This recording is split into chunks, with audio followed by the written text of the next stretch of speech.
Alright, well, hi everybody. We are just about to start. Just thought I would jump in here before we actually get going, because probably just, be jumping right in, so I want to catch it before everybody's all set to go, but we're almost ready to start this third session. It's gonna be pretty fun. Hope everybody is having a good day. And yeah, we'll be getting started quite soon.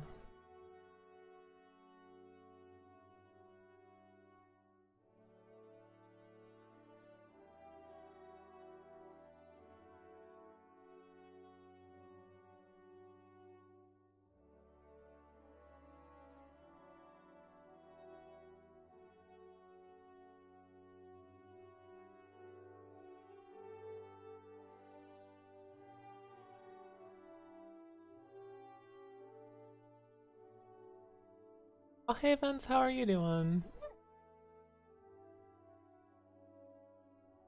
Hope you're doing well.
Oh no, you've been getting sick, I see. Oh, that's not great. Oh, I hope that you feel better.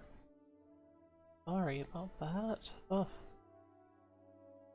I think I'm gonna go ahead and switch over to the game, because we're gonna start like any moment, I'm pretty sure we'll be starting any second now. So I'll just go ahead and switch over. There we are. Getting going. Should be all ready to go. Got some fun stuff here. Set up, I think.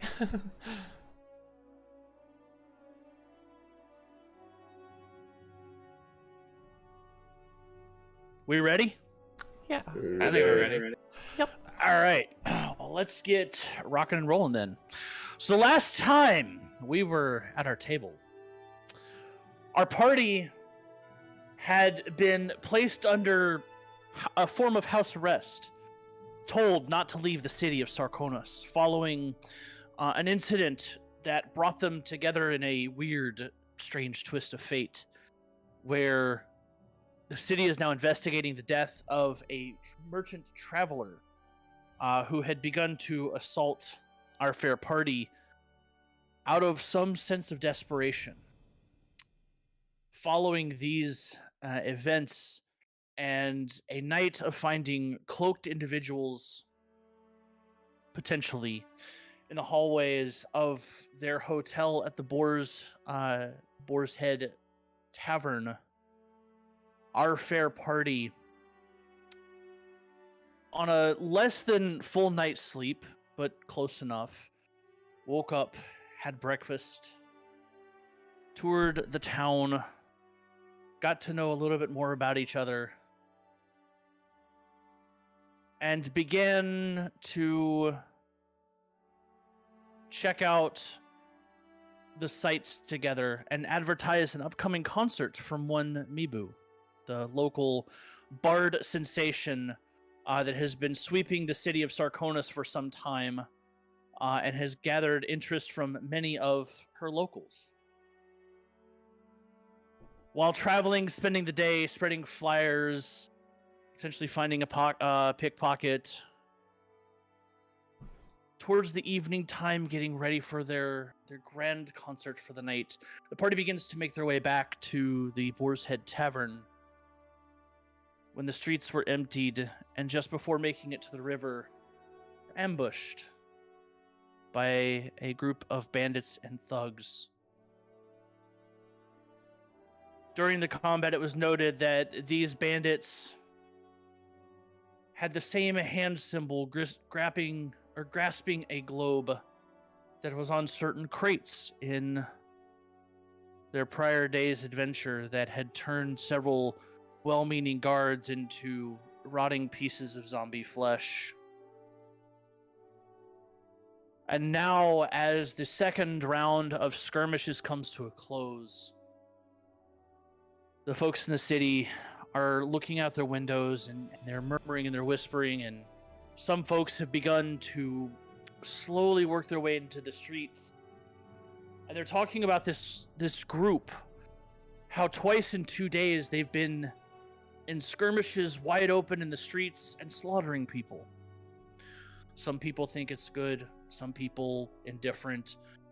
But there are some who whisper evil intents towards our fair party. And as the party stands over the last body of the bandits who ambushed them in our last session, that is where we pick up today. Where Slag, looking to try to incapacitate a captain, accidentally has murdered him and brought him to death. And now, in the moment of silence, the whispers, you hear the familiar whisper of, or not the whisper, excuse me, you hear the familiar whistle of guards clattering and running over.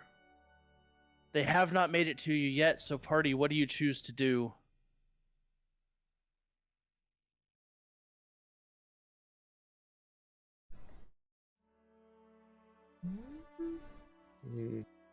Have we looked through these bodies yet? These guys? No. You can try. They didn't really look like they had much. They, for the most part, were just cloaks, leather straps, little bits, pieces. The bandit captain who you all stand over, did appear to have a more sinister looking falchion, And his robes had a few more leather strappings, but nothing super extravagant.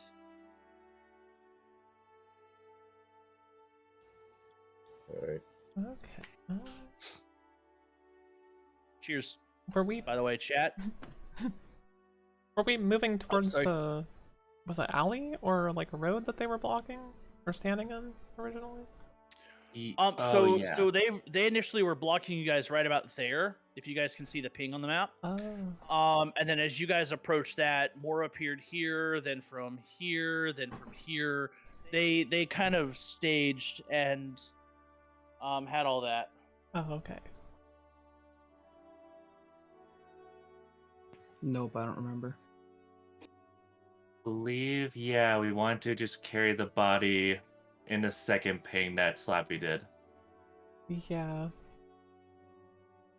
So you guys want to carry the captain that's chilling right about there?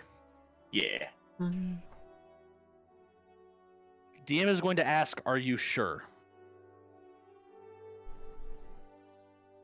Oh, is this okay? Oh, wait, because guards reason, are on the way. The reason I say that because guards are on the way, and that is going to slow you all the absolute crap down. All right. Do we see any guards right now?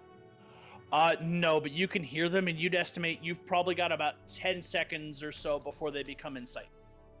They're mostly coming from that road just to your north on this map. But you know you don't have long, so you need to make a decision and move. Right. I say we just get out of here. I say we stand our ground. We have nothing to hide.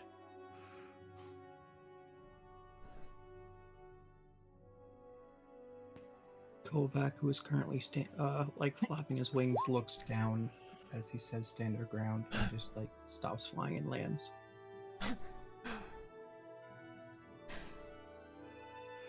Don't worry, I got this. I'll explain everything. We have nothing to worry about. I mean, we're already under investigation, though. Flag's just gonna stick with the party. So Yes, we're under investigation, but they swung first.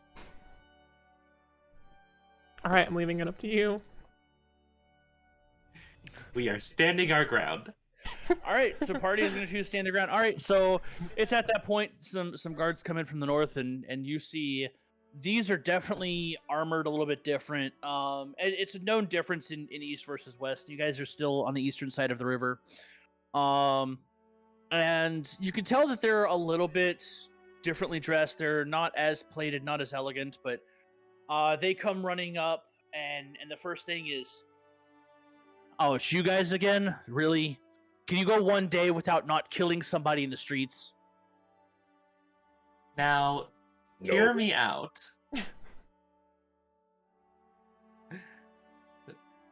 We were just strolling along, minding our own business, and they just come at us, and we just defended ourselves. Easy as that.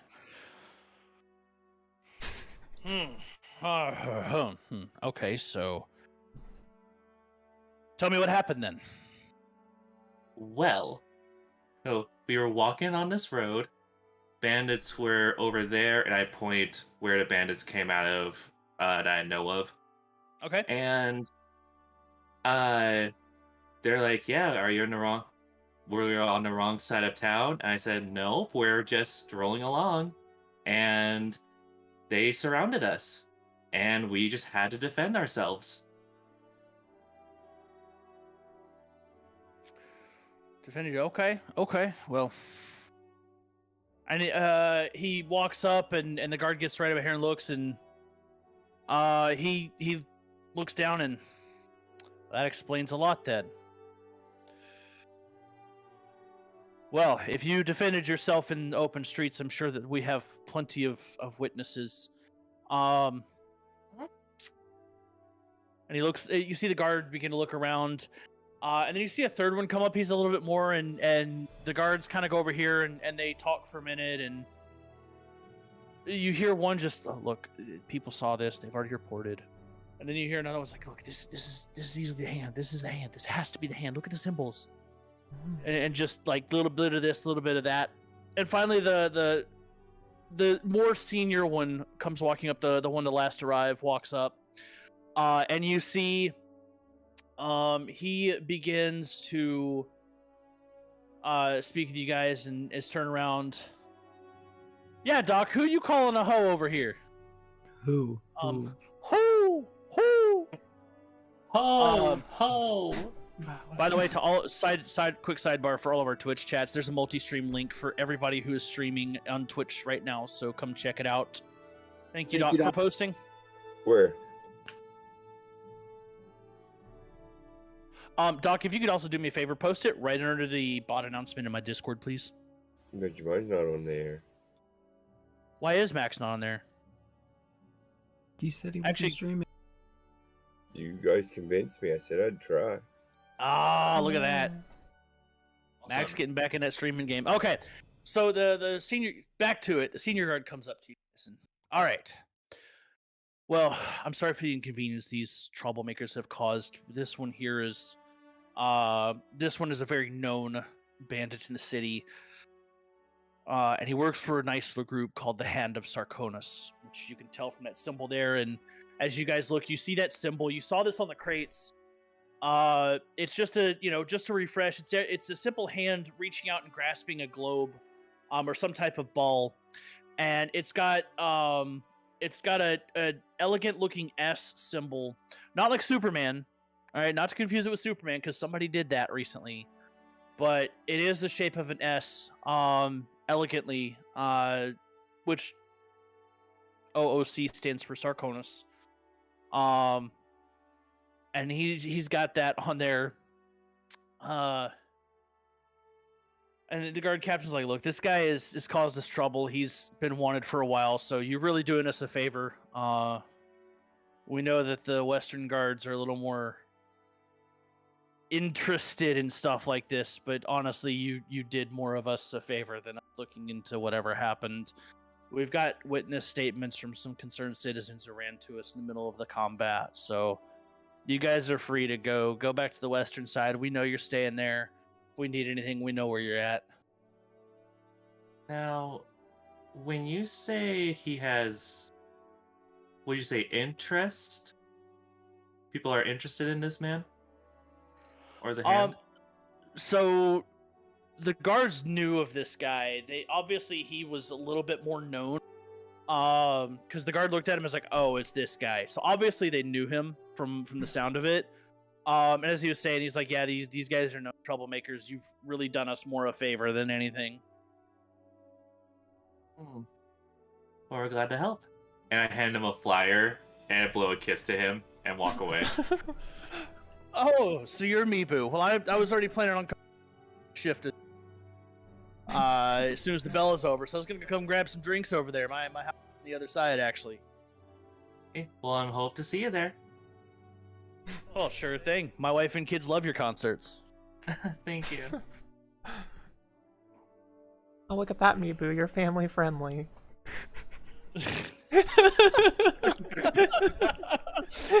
Oh, well, of course. My God.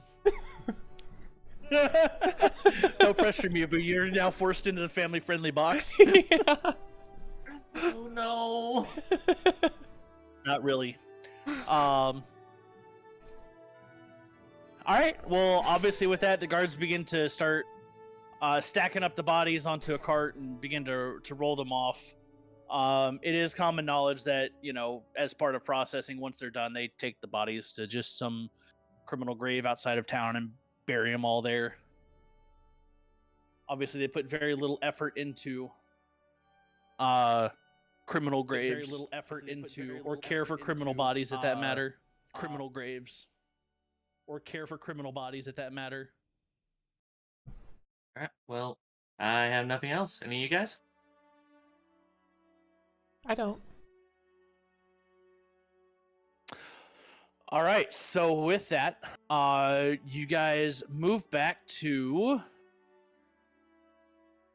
the Boar's Head Tavern, which is where you are all planning on going anyway. Now, you've got enough time at this point. You probably still have about 2 hours before Mibu is supposed to perform. But as with anything, you guys have had a bit of commotion. Hold on.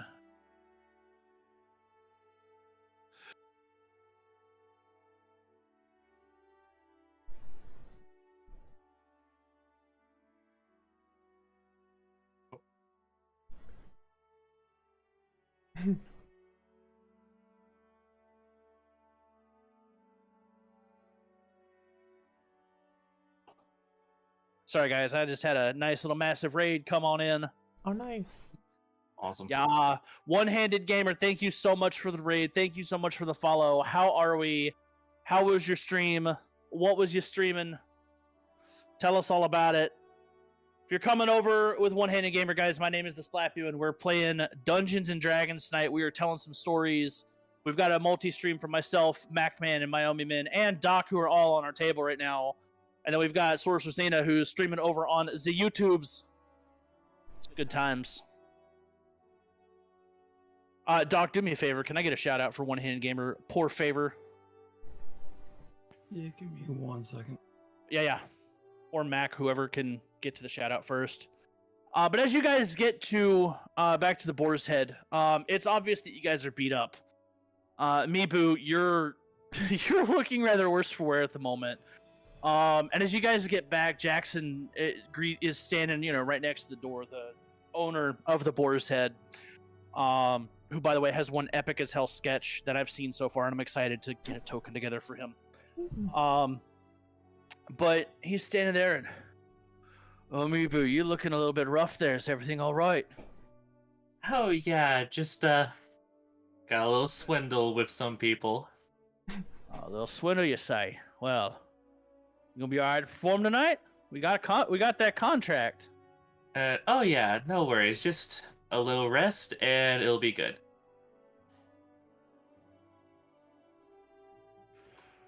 All right, if you say so. That's good. Glad to hear that.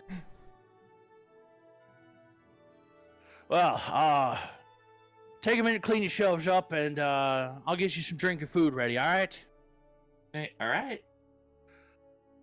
So you guys would know as well, as part of everything, upstairs, in addition to the rooms, there are bathhouses or bathrooms, and actual bathrooms, not toilets, available to patrons who are staying there. So one in each hallway. So you guys do have an actual bathing area at the end of the hall.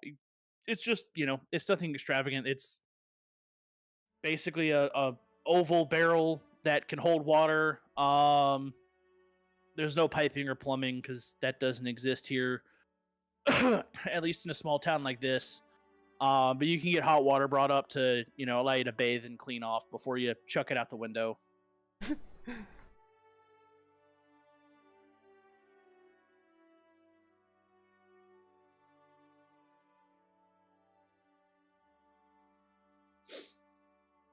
So what do you guys choose to do with your couple of hours prior to Mibu's concert? How many hours are we talking about? Like 4? You got about 2 hours left before that. Okay.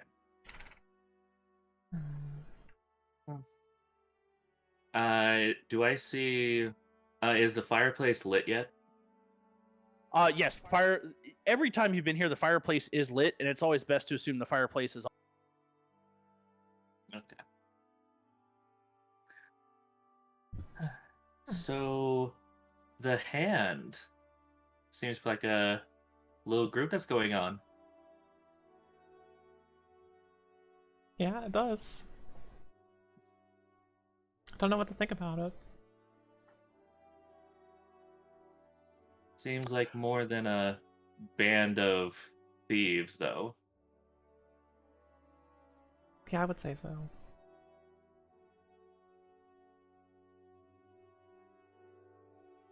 Slag, have you seen anything like that? No. Slag smashed hand people. Indeed, you did. Question for you, DM. Answer for you. With the sage background, would I know any way to look up more information on the hand?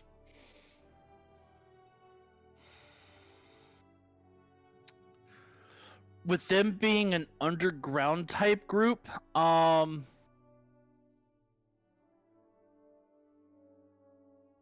to your knowledge. Not with a modern city like this. You know things current and historic that can be looked up with books. But with this being a criminal group, there's not going to be much literature written on them. Plus, they are a thieves type guild, so they live in the shadows. So I would say no. You wouldn't know how to look up a group like this or get more information outside of maybe some conversation. Okay.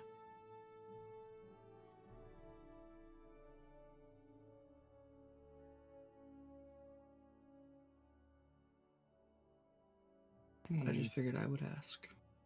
Yeah. Let me go ahead and have you guys max out your HP because this will be long rest time. There's not going to be any physical encounters during this. Also, your level 2 stuff applies at this point. Okay. Oh, So GG's to the players because we leveled up last table. I told them all to have it ready. This is the point to have it ready. Well, then I'll use some of the time to prepare spells. Okay. Well, Asula, you with your background of lack of trust of religious groups or religious deities, I would say for your preparation, you realistically would just be like, yeah, whatever can give me power, go with that kind of route, or whether she believes of like, I don't believe in anything current, but I think something's out there, so whatever it is, give me, take it that route since you're going to go Oathbreaker. But realistically, but yeah, you can go that route. You can spend that time in just like a meditative state, and you feel the energies of some deity or combination thereof starting to give you that strength of your spell slots. Okay. Kovac is going to move over to the corner here. And he's just going to practice some like basic martial arts things while they're all talking and listening and putting in his 2 cents. Doing like basically like posing like kind of like yoga, but more martial arts based. Oh, whoops, that's not what I want to put.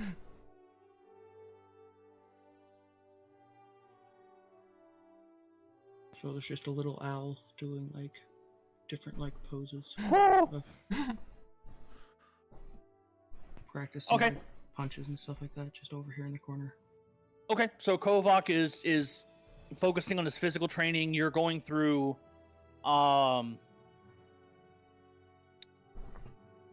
what is it? It's not yoga. What's the one where they do just meditative? They go through various stances, almost like water. What's that style? I Who can't kn- think of it. You're going through that. What is it? isn't it like Tai Chi?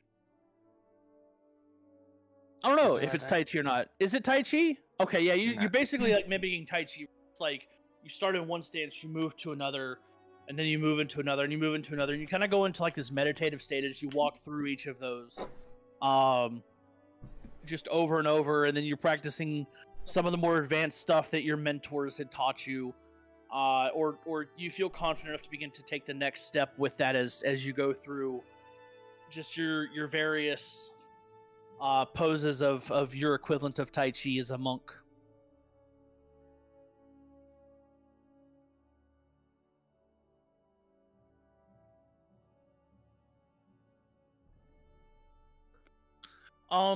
Slag, what are you doing with your 2-hour downtime? Drinking ale. Not surprised. The big brute's going for the ale. So, Slag is. You know what? I'm gonna have you over there, Slag. So everybody's just kind of off doing their own thing. Slag, you're at the bar chatting it up with Jackson, and he is enjoying the fact that you enjoy his ale. So he's bringing up like not the normal ales that you get served. He's bringing up some of the stuff that he's like trying. He's like, yeah, try this. This is a family recipe for, this. And he's like, I'm trying with that, experiment with this. So he's bringing all these experimentation brews up, and getting your opinions on those. Oh yeah, Sag's enjoying that. He's just tasting them all. You know what? That's an idea for me to put into the World Anvil too. Is it to do get some brew links or some brew stuff up? Kovac's also going to be asking if anyone knows anything about dragons. While he's doing his little stance thing. Like to the group. To the group or to other people in the area, because he's obsessed with dragons. He's only heard about them in books and wants to see one.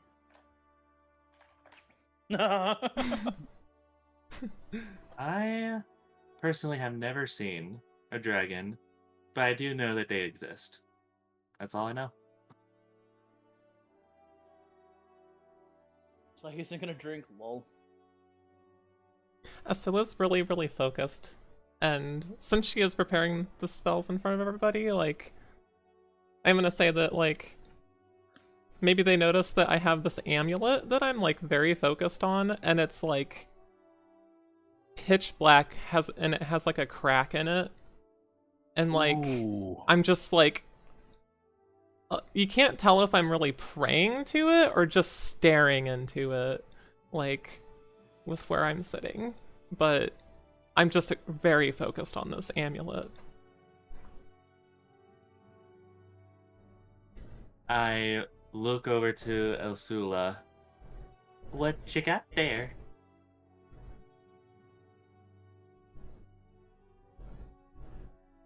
She just doesn't respond.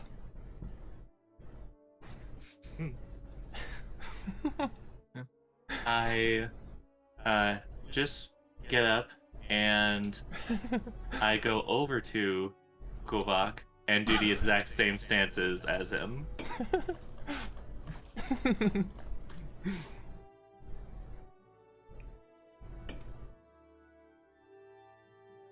Kovac just kind of watches you for a second, and then just starts moving faster to make it harder on you, just to see if you can keep up.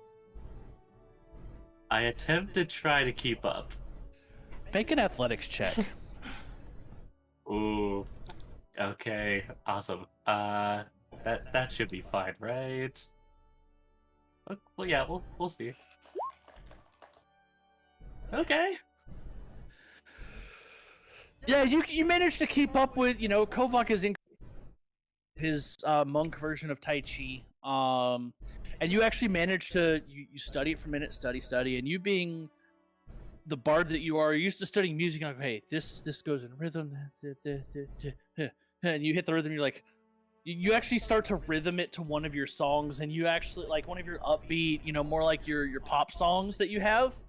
And you start to rhythm it to that, and you realize that the beat is perfect in sync. So you actually start to roll through it pretty easily. You get a couple of hiccups here or there, but you're starting to think it's almost like a dance class. And Jackson kind of sees you from over here, and he's looking over there. He's like, whatever. This guy's enjoying my ale.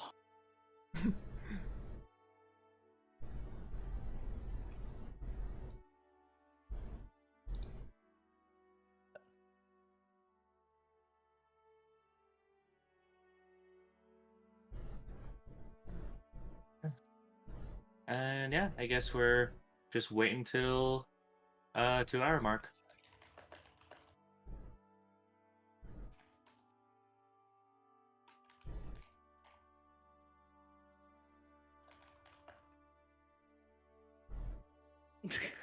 And my chat's like, he remembers his childhood Wii Just Dance days and dominates. See, back in the old 2012 days. Oh, back in the days of DDR. God, I miss those. Those were the best.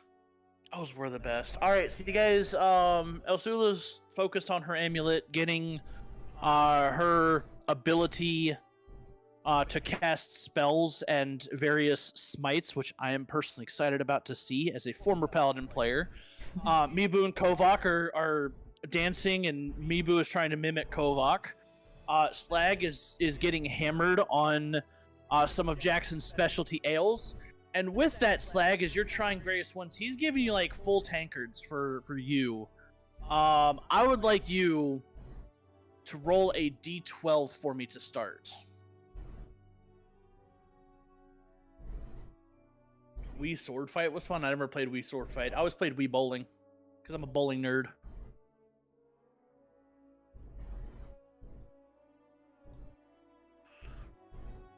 Schlag. Uh-oh, did we lose him?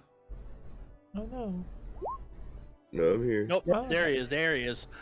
Okay, so you get through 7 different tankards of 7 different ales, so and you're just like, oh, this is good, give me another one. Slag wants another one. One after another. So I would like for you to roll me a Constitution saving throw, sir. Oof.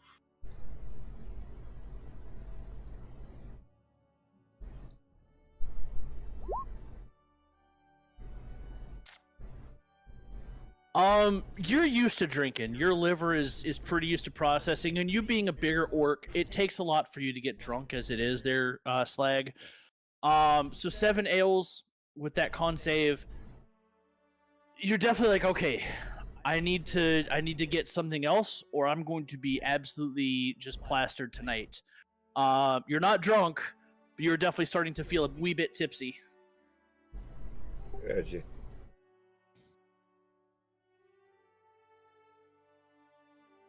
Slag smashed.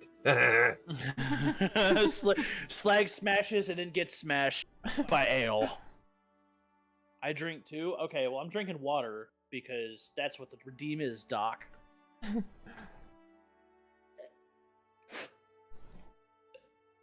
Yeah, I had to. Yeah, you did. Delter did too earlier. It's all good. All right, so after about an hour goes through, Elsula, you feel your connection with your amulet. You feel an increase in your knowledge. And you have implanted in your brain the ability to bring forth spells, which you're like, wait, I'm more this. How can I do that? Also, your lay on hands pool, that is a racial thing. You don't actually have to prepare that, just FYI. Oh, okay. Yeah. Lay on hands because it is a class thing, not a spell thing. So you don't actually have to have that. Okay, nice. And you could actually move that up to cantrips in your page if you wanted to. Okay, I think I will. Yep. Also, we need to check while I'm thinking about it. If you look in the Paladins page in the compendium, there's a chart that tells you how many first level spell slots you have. Can you just put that number in slots total for me? Yeah, where is that? I think it was 3. I think it's 3 as well. No, you can prepare 3, but there's a chart that's actually in the Paladin page. Oh, okay. Yeah, since we were setting it up earlier. It is 2 first level spell slots. You can prepare 3 spells, but you can only cast 2 of the 3. Oh, okay. Yeah.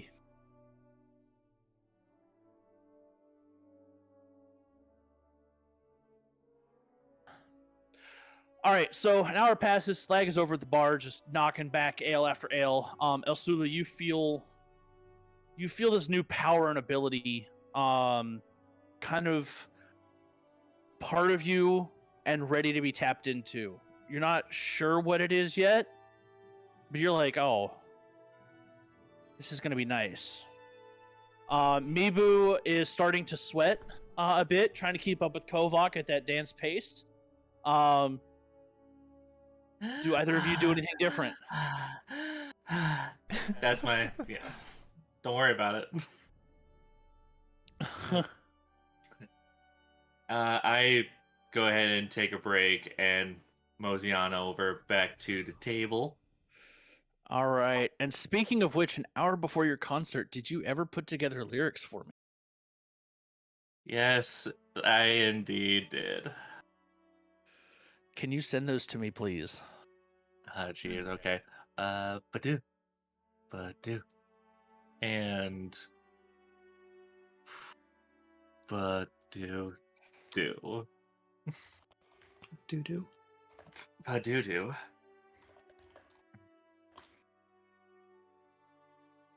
Mana, mana. Banana. Do, do, do, do, do, do, do, do, do, do, do, do, do, do. You knew that one was coming. Awesome. Cool. I needed that for the other purpose I told you we were going to do that with. So that is going to happen post session.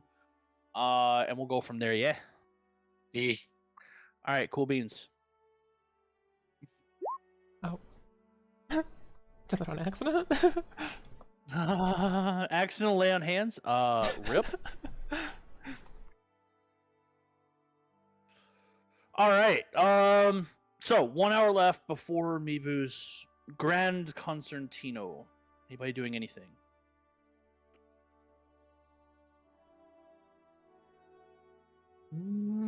I just eat my food and drink and wait till the performance. All right. So Mibu is eating and drinking, getting ready. Ups. Kovac, what are you doing? I am going to go over to the bar as well, which I don't know where it's at. And Bar is give myself- where the bar is there. Yeah, I don't see it. I just see Perch. blackness. There we go. Perch. I am going to ask for some water. You want some water? Weren't you drinking ale last night, bird?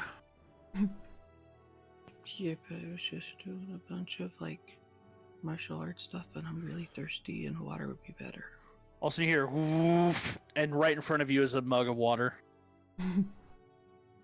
Jackson's just standing in the corner, and he just winks at you because he slid it the whole way down. He's just a boss like that at the bar.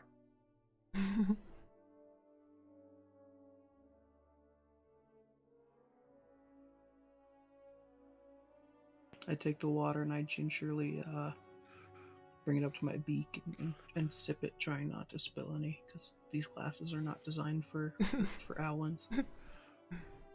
High quality H2O.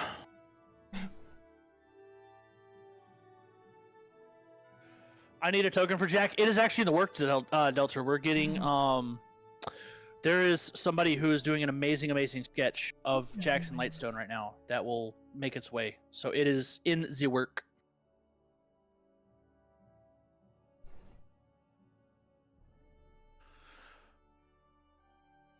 Yeah.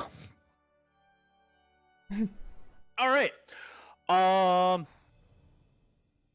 cool. So with that, the guests begin flooding their way in. And I'm going to go. I gotta find.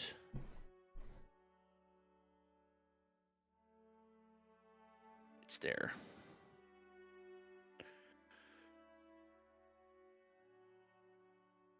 You have to find a BBEG because we're about to get down. No, the BBEG is not revealing his session, or is he? Lost Mac, you assume? Mac, you not streaming anymore? Or is it going in and out?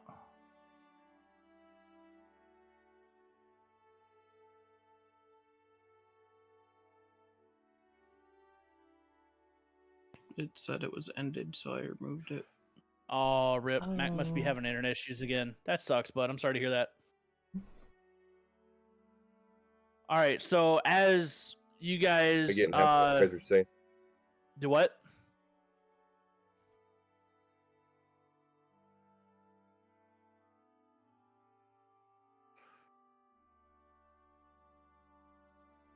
Someone getting half what you guys are Yeah, his internet's having issues, he's cutting in and out. Oh, I got you. All right, so that's gonna go there. Yeah, so as you guys get ready, just more and more people beginning to show up. And they're taking their places at their seats.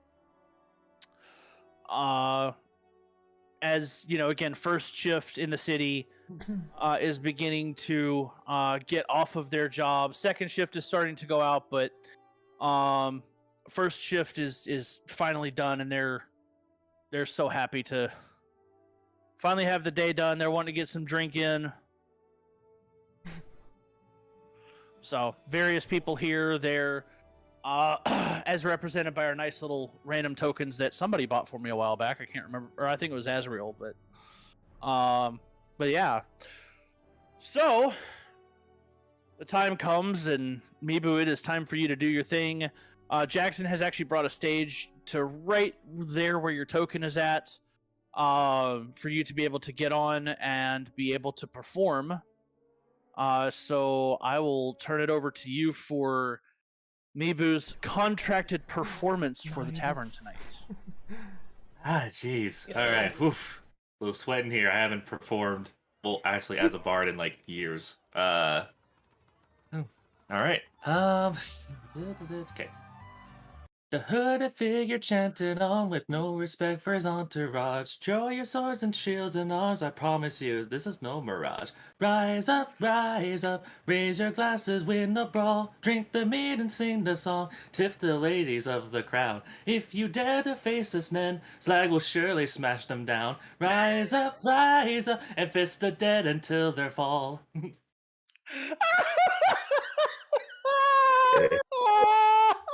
I want the song, yeah.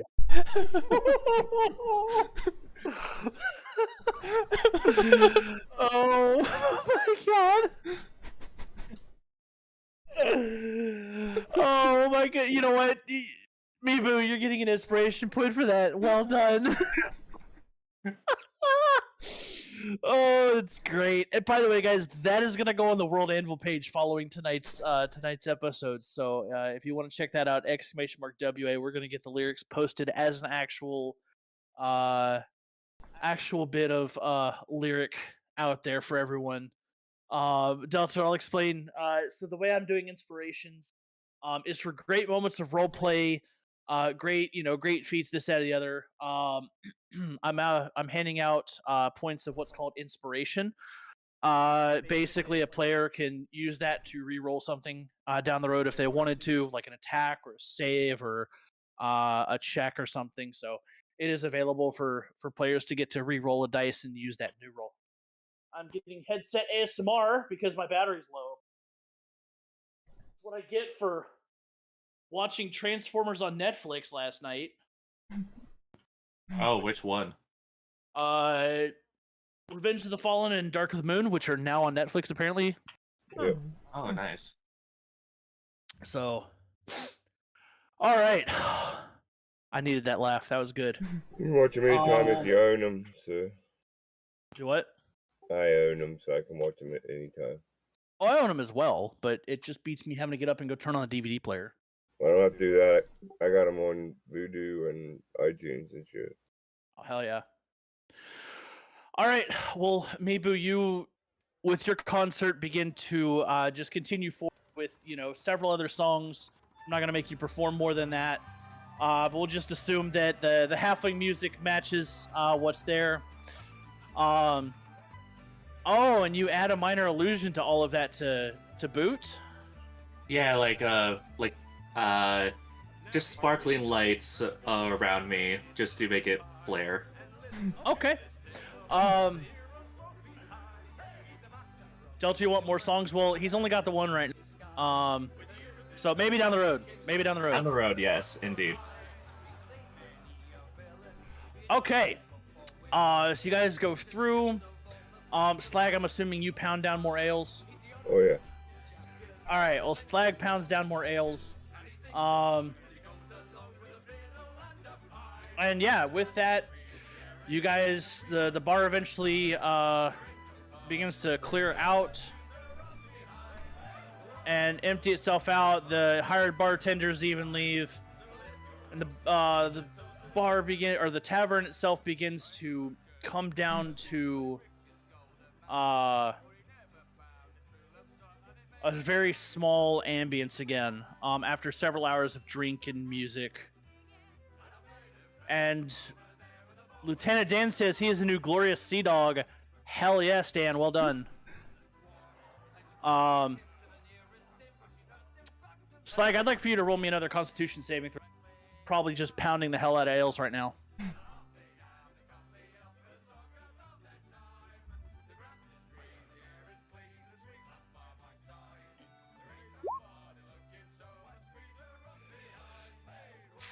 Yeah, I mean you're used to pounding ales, but you know after today's fight, you know you're just like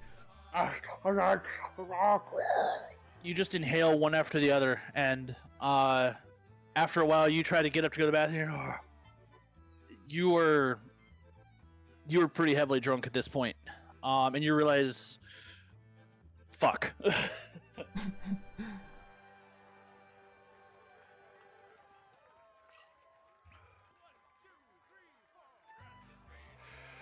All right, so anybody doing anything post concertina? Kovac is going to be famished and ask for food. Kovac wants food. All right. Well, no sooner do you mention food than Jackson comes in and just lays out another spread of plates and food,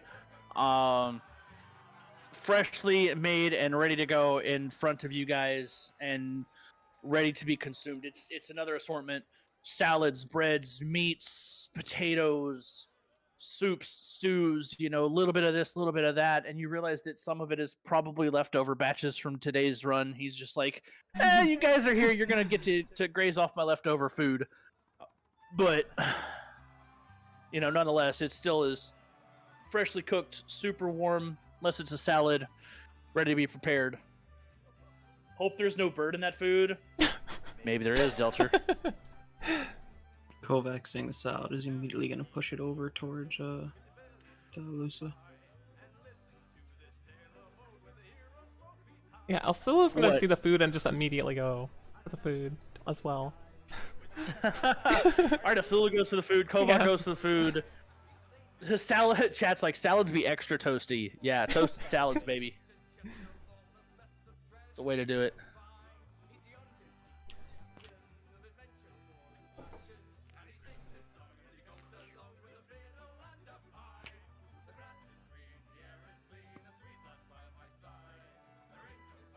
Can you have your lettuce grilled, please? Lol.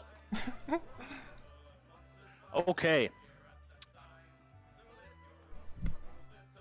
Alright, so Slag is drunk. The rest of you guys are eating. What else are we wanting to do?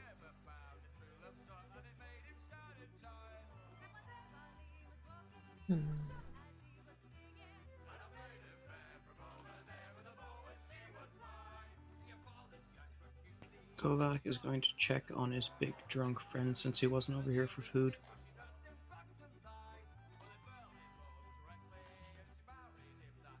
Stag's just hanging at the bar, chilling, getting drunk.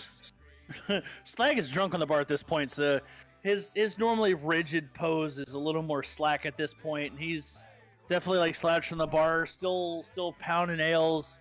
You can tell he's definitely a lot more loose than what he was before. Slag, who? You want food? Slag, drink ale, no time for food. Meat? Slag, one more ale, no meat.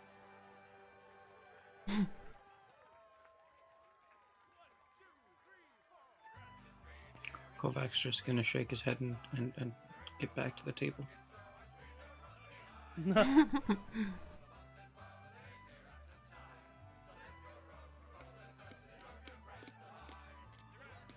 Slag ain't going far from his bar stool right now. No.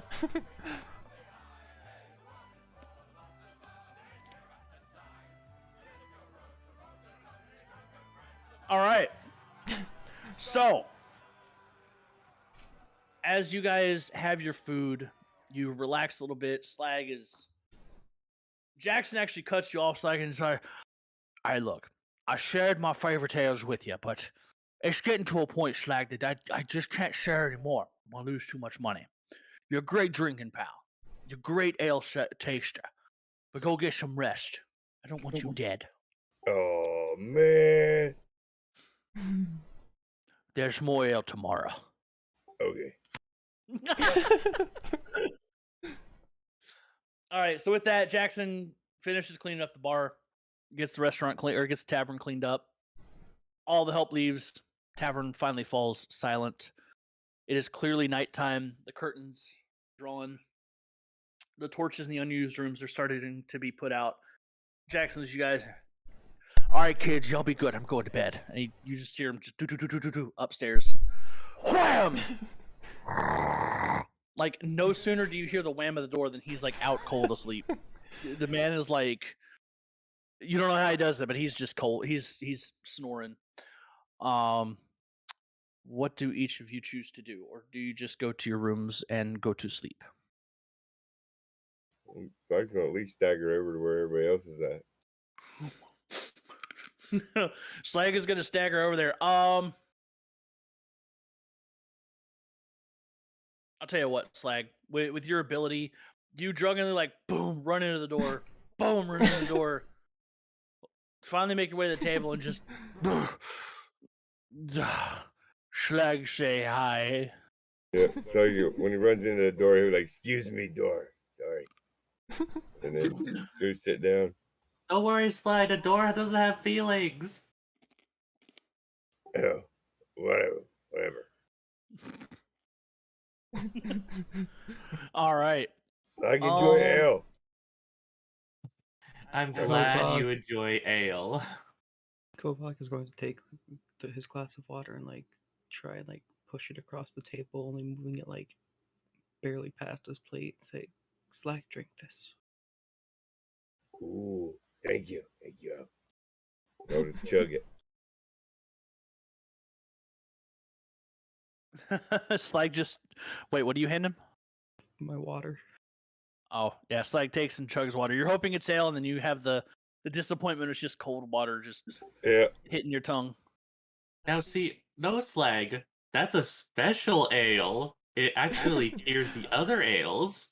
It's like, bleh, bleh. Slag, it's good for you.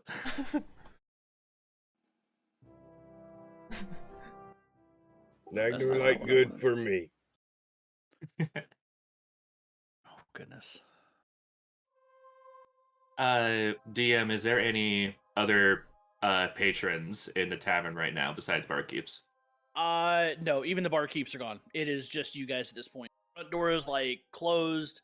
The front bar is put on it, lock it, because you guys are under house arrest tonight per Captain Grish's orders.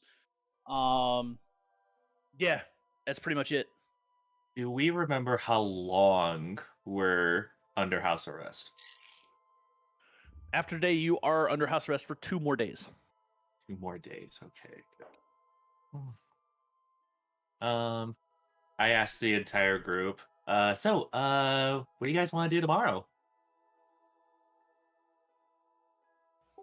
Drink ale. I think that's a wonderful idea, Slag. But how about we try to go to a different bar and see what's up? Cool. Kovac wanting to try and learn more about this group is like maybe try and talk to the people since they knew what the hand was so he can get more information. I like that idea. Oh, yeah. Yeah. Slag smash hand too. Drink ale. Smash hand. Yeah. and maybe find a library. I like books, and I lost all Yeah. my books. The books for smart nerdy people. Well, how Like about no this, like Slag? books. Well, how about this, Slag? We go to the library, and how about you wait outside and make sure no one disturbs us? I guard party, guard group. Yes. Yeah, that sounds There we go. good. Look at that. Slag no like smell of books. You know, speaking of the people that we're trying to find, how do we feel about sleeping tonight? I mean, they did show up the other night. Like, maybe we should watch? Keep a lookout? It's not. Oh wait, DM, do you said that the door is locked already? Yeah, the front door's already barred. Okay. I guess it wouldn't kill us for one of us to stay up just a little longer and then do a rotation of whoever wants to get up. I like that idea. I'll go first. I have issues falling asleep right away anyway. All right. Kovac, how about you just stay within our doors, like Okay. in the hallway, just a hallway. Okay. Okay. He's going to look at Asula. Now are you a human, or is it obvious that you're not a human? I'm Asula? a half elf. So Half like elf. you can probably tell. He's going to look at you because he hasn't had much time to practice this, and he's just going to, in Elvish, say, "Good night." I'll look a little surprised, and then I'll just say goodnight in Elvish back. I lean over to Slag. Those guys are weird. I'm just gonna glare at you.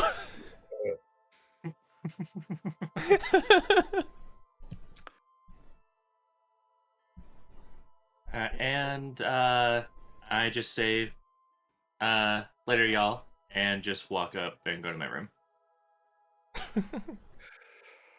All right, so as you guys set that up, we are going to go ahead and take a break real quick because DM has to go to the bathroom, and then we are going to keep things going. So take 5, stretch your legs and all that, and we'll be back. Okay.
I gotta drink my go-kart racing fuel, Slappy. Your go-kart racing fuel. Yeah, I remember you watched me chug them or what for my go-kart race. Don't you remember watching my video? Oh, yeah. I was chugging Twisted Teas. I am back high. Welcome back. WB, I'm calling.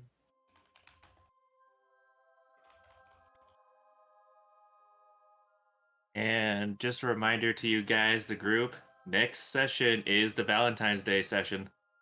Yup. You will not be seeing me. Oh. Why not, Doc? I don't have a camera.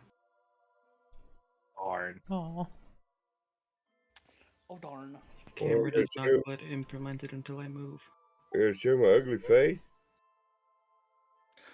Yeah. Well, we're gonna try. I'm gonna experiment with something and hopefully get something to where we can all have cameras going for sessions soon. I've got to figure out how to actually implement that, and I just did Discord, did all the cameras on Discord when I do mine, and just pop it out and then have OBS capture that. yeah, I think that's what I'm gonna end up doing. I may use a service called Lightstream to do it because apparently they've got an easy way to do it, but I don't. I've got to do research on that. I've got to do a lot of things for research and setup because Right. 'Cause once you pop out that thing, you can make it narrow so it'll stack all the cameras on top of each other. You can put it like right on the side of the stream, oh sweet. so everybody's cameras are stacked on top of each other. So I do it with my Friday night group. They like to run the cameras while we're playing.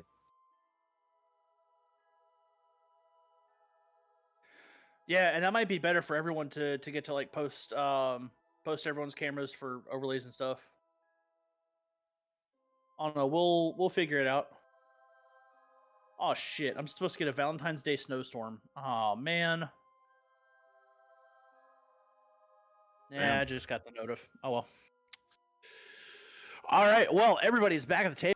Let us continue. So you guys decide Kovac is going to watch the first shift of being awake. Everyone else is going to try to sleep. You all take care of your night routines. You all individually go to bed. Slag being Slag still tries to put his foot in the footlocker again, realizing that it still is not shaped to his foot and wondering why they call it a footlocker. He goes to bed as well. Also noticing the hump of dirt underneath the area rug in the middle, with the plant on top. With the vase on top, still in the middle of the room. With that, everyone goes to sleep, and as night settles in, Kovac, you being alert, just kind of in the halls, perched up on a lamppost somewhere. I would like for you to roll a perception check for me.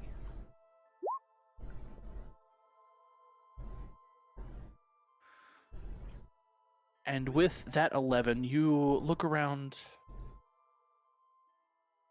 You're starting to get tired, but your sense of the area does not diminish, and you do not notice anything or hear anything happening outside of Jackson Lightstone and possibly Slag snoring in almost unison at this.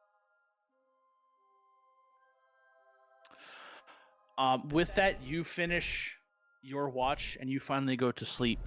Who decided they were taking second to watch? I'll do second.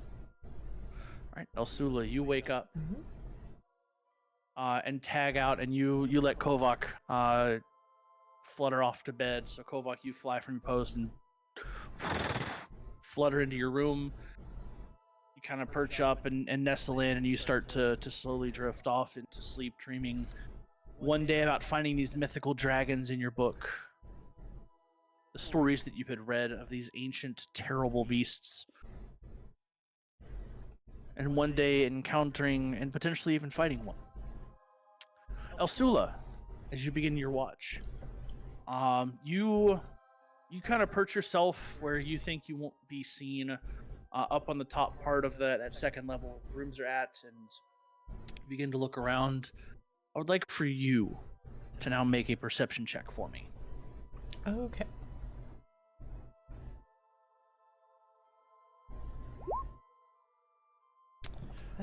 perception of 7. Yeah.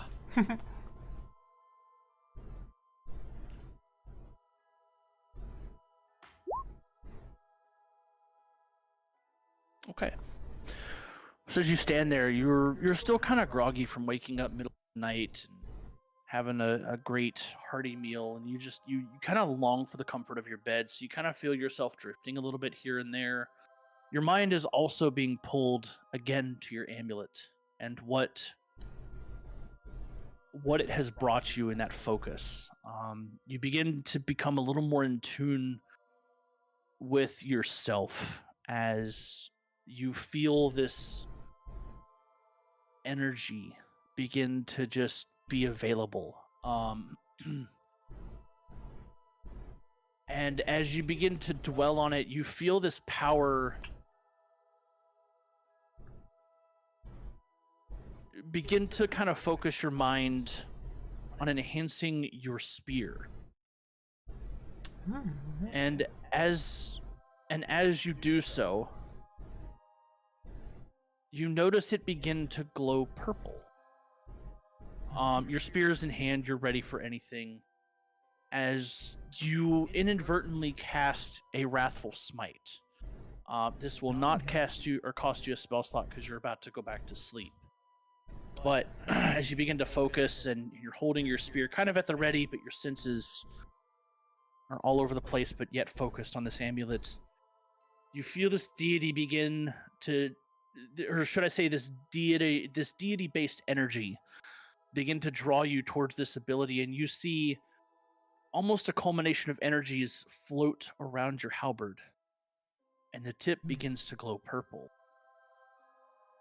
And as that glow begins to emanate and you stare at it almost in awe, as all of a sudden you, someone who has just fought physically, now has some type of enchantment magically to a weapon.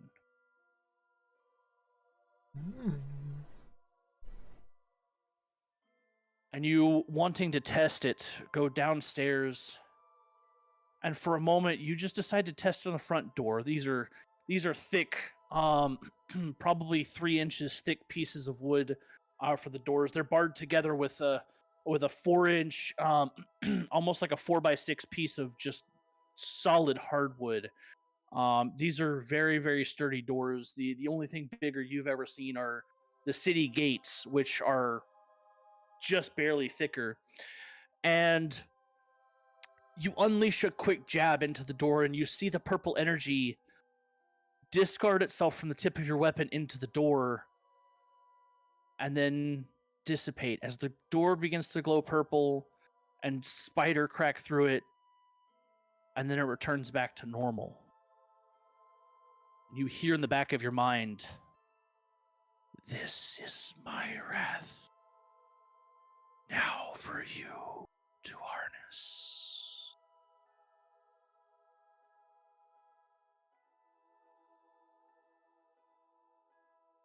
And with that, your watch will come to a close. Having expended this first cast of a spell, you are tired. You are spent. It's almost as if all of your energy had drained for that one singular strike. So you tap out for the third watch, and who decided they were going to take the final watch of the night? I'm not sure you can get Slag awake. Slag is too drunk to be awoke. Mibu, would you take third watch? Yeah, that's fine. All right, so Mibu, you end up waking up a little bit early, and you hear just a strike on the door, just a tuk. And then you see Elsula come walking back up, and you just do a quick exchange of all is well. Elsula, you head to bed.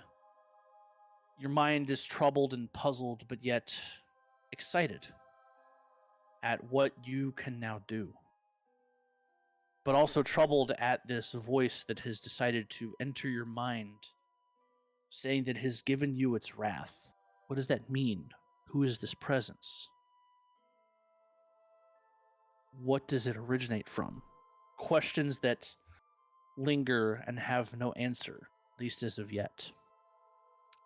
Mibu, as you wake up, You feel refreshed for the most part. You've had a very solid night's sleep. You expended a lot of energy with your concert. You entertained a lot of people. I would, at this point, actually ask you to make a performance check for me. Ooh, okay. And I would also like for you to do so with advantage because of the lyrics that you provided, because those were just hilarious. Yay!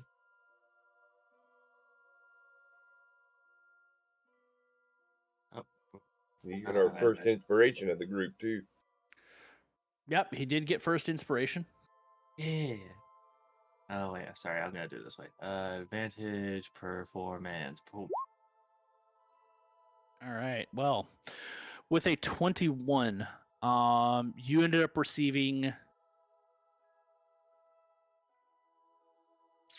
You end up receiving a very great response. In addition to your contract, which I will show you that contract later, and what you're going to earn. You earned, in addition to your tips, an additional 15 gold, 12 silver, and 4 copper. Silver, 4 copper. How much gold? What did I say, 20? Yes, I believe so. Yeah. Yeah, 20 gold. I did. Okay. Got it.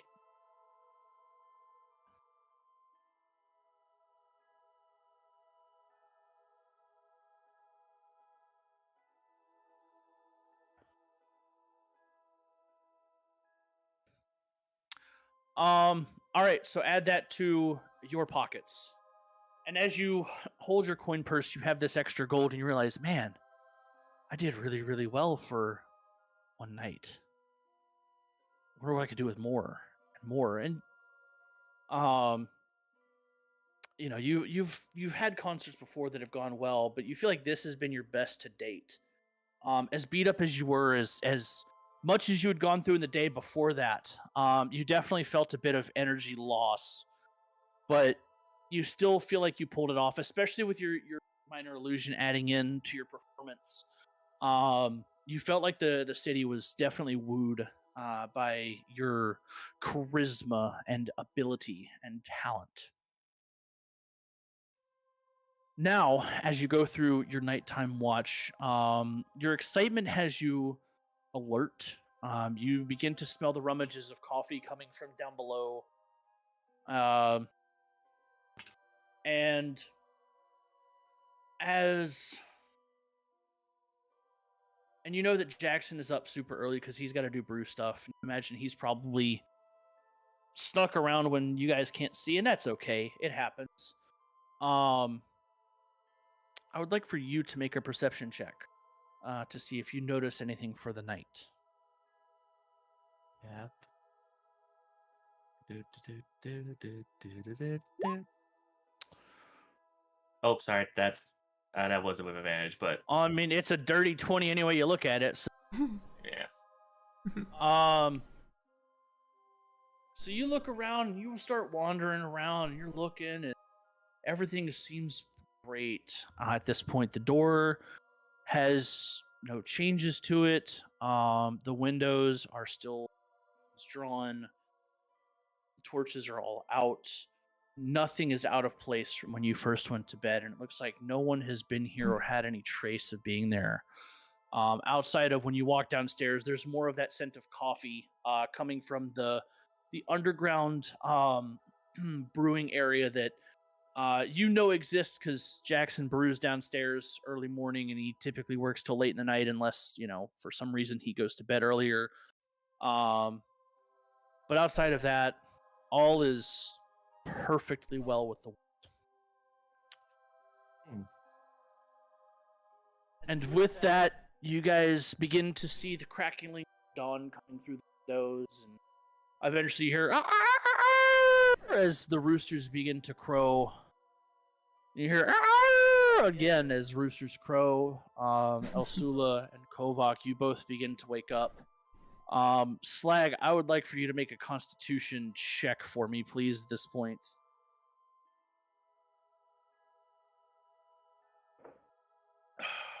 Where you do the check at, just click on, okay. I got it. Oof. Oh. Slag, you hear Slag that? knows Each crow of the rooster is just piercing your brain, and you're just like, oh, you start to like hulkify out almost, and then as Oh. soon, in my Poor ears. Slag. yeah, it's not feeling great. Your head immediately begins to just throb and throb with the worst headache you have ever felt in your life. And then, as soon as you get up, you feel that you start to feel dizzy and woozy, and you're like, okay, this isn't drunk. This is not good. And you begin to feel the beginnings of retching to happen. My chat's saying rip slag. Oh no. Rip Slag. Poor Rip Slag. Slag. Yes, Rip Slag indeed. As all of the markings of a hangover hit, you begin to feel your stomach turn and gurgle, and the nausea hits, and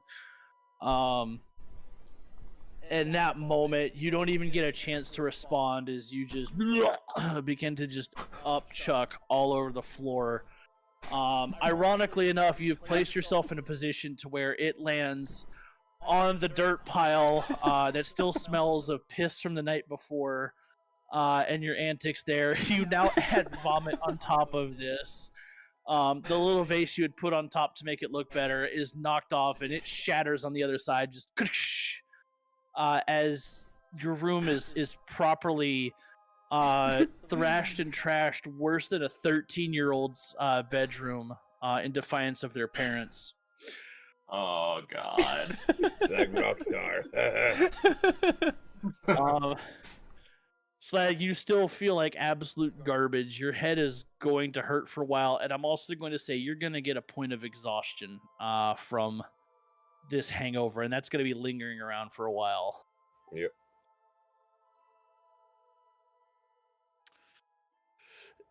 Everybody, hashtag rip Slag, please. Oof.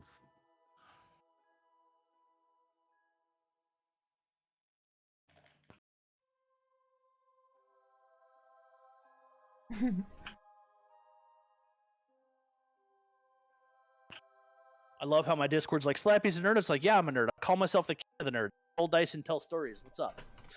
What do you do? Ripperoni to the Slaggeroni. Yes, sir, Doc. Indeed. All right. Yeah, poor So Slag. you guys get up in the morning. Mibu, Elsula, and Kovac, you all make it down to the table. Breakfast begins to serve. It's just, simple hot breads, little soups. Nothing too extravagant this morning. Your choice of drinks: water, freshly milked milk from a cow, or coffee from Jackson himself.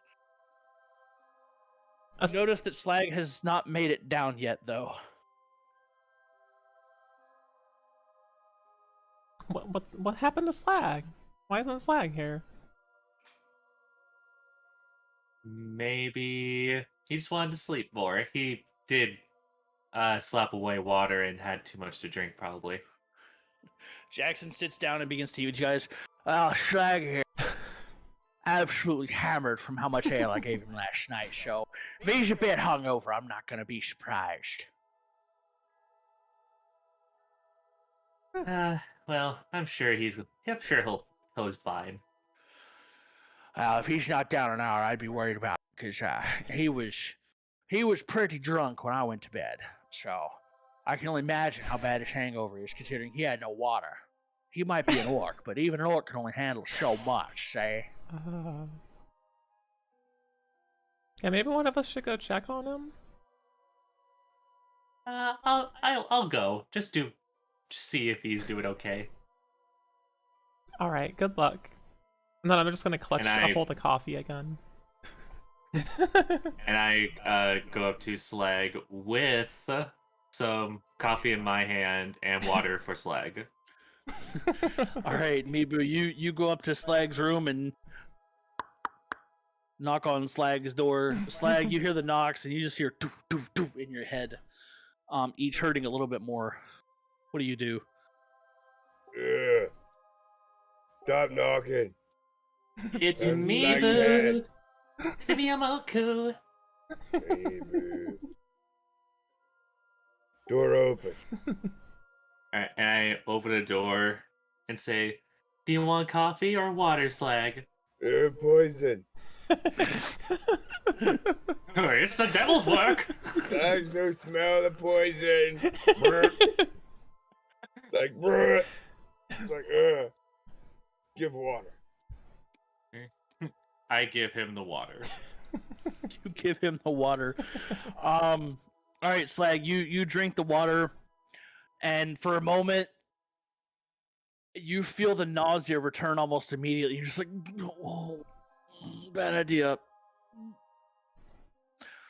And you manage to hold it down, barely, but the urge to release is definitely there. Like, brr, brr, brr. Come on, Slag, you can do this. And I give him bardic inspiration. All right, Slag, at this point, you do get some water in you. I would like for you to go ahead and make another constitution check with that bardic inspiration. So I see the check and it's added on, or do I need to add that on? Or So you do the check and then do the check and then roll a d4 and then add that to your total. Actually, it's a d6. Oh, d6, excuse me. Good.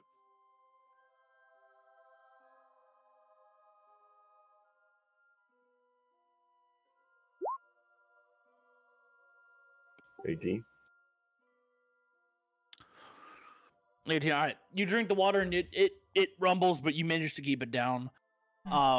And with that bit of water, gives about 20 minutes. Your orcish metabolism begins to you feel a little more rehydration. You start to come into life, almost like a plant that's been dehydrated. You finally are like, okay, I can do this. I can do this.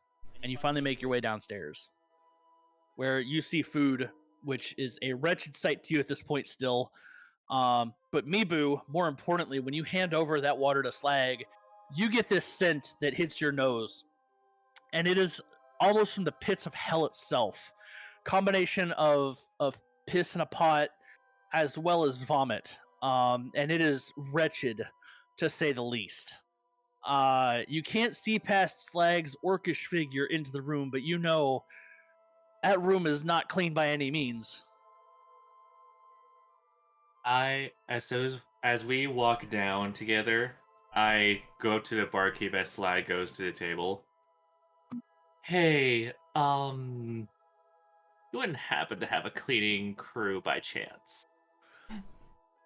Well, once guests leave, I typically try to get the rooms cleaned, but not until you're done. Why? Is there something wrong? There may have been an incident in one of my friends' rooms.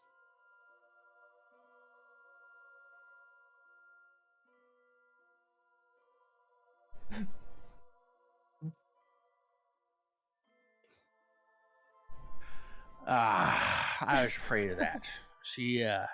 Slag's not exactly the most hygienic of creatures, and he can sometimes have a bit of an issue, say.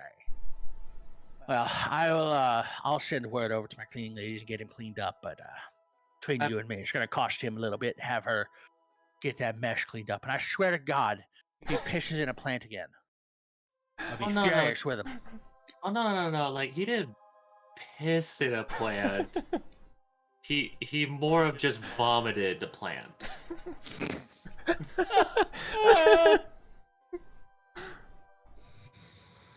Jackson just stands there, and you see him just visibly face into the bar table, and he's just. So I'm gonna lean out around the corner and look at Jackson and go, "Your fault. Your fault." He was the one that gave his Slag all of the ale. So. You see him raise his middle finger pointed to you, without even lifting up, and he's just like in just this method of "fuck you." How much is this going to cost him? Well, that is for me to know and Slag to find out. It's not anything I would concern you with, Mibu. By the way, your performance last night was great. So I heard you made a lot of tips. Is that true? Yes, a fair amount, and I toss 5 gold to him and say, "That's for keeping our agreement." He takes it, he slams it on the table, slides it back to you, and then he reaches over to his belt. He pulls a small coin purse and hands that to you. And he slides over another 30 gold, which is the contracted agreement. And I was like, "Oh, I completely forgot about that part." Well, you see, typically our the riders, when we have you perform, is not until everything is done. But I figured you did so well last night, made so many tips. I'll give you a little bit of spending money today, and we'll go ahead and just call the rest of the contract done. You're starting to be an up and coming talent, and I want you to make sure to know that I'm good for business because I want you to come back. Well, how about tonight, when I come back, we discuss a new contract in case if I stay a little while longer. Yeah, our current contract has you through your house or your shit to your grease, so I don't see why there's any reason to discuss a new contract while the current one's still going. But we can definitely talk once everything is cleared up with the guards. Alrighty, no worries. And I kind of like do a little wink and then go back to the table. Jackson is unfazed. I thought he would. All right. Anybody else want to do anything this morning? Spending money on what? Women, men, a better room? Aha! You're funny, chat. You're funny.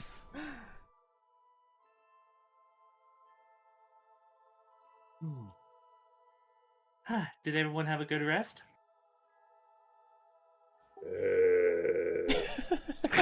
I pat Slag on the back, just like, shush, shush. Sula's like surprisingly pretty awake and in a pretty good mood. But just, hanging out, drinking the coffee. Kovac is going to have his standard glass of water with his breakfast. And then after he's done eating, he's gonna head over here and do his stretches. You guys notice his movement seems a little faster than the day before. Like his walking he seems like he's walking a little bit faster. Oh.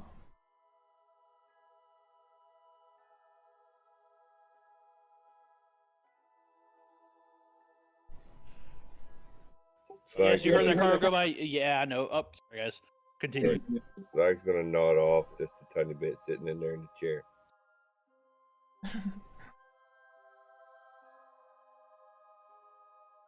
Pretty much alert, but he's just nodded off just a bit. So if any loud noise or anybody says anything to him, probably gonna wake him up. But Huh.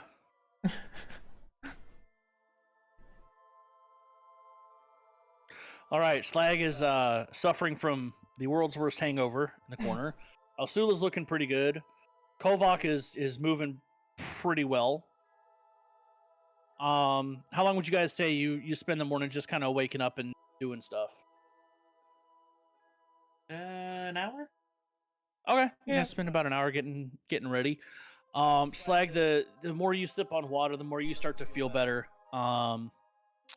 The point of exhaustion is still going to remain because that hangover is an absolute nightmare right now for you. But all right. Well, it's about this point. You hear the doors open and you hear the clanking of plate mail, just clink, clink, clink, as you see Greesh and a couple of his guards come walking in. And well, it's my favorite people. How we doing this morning?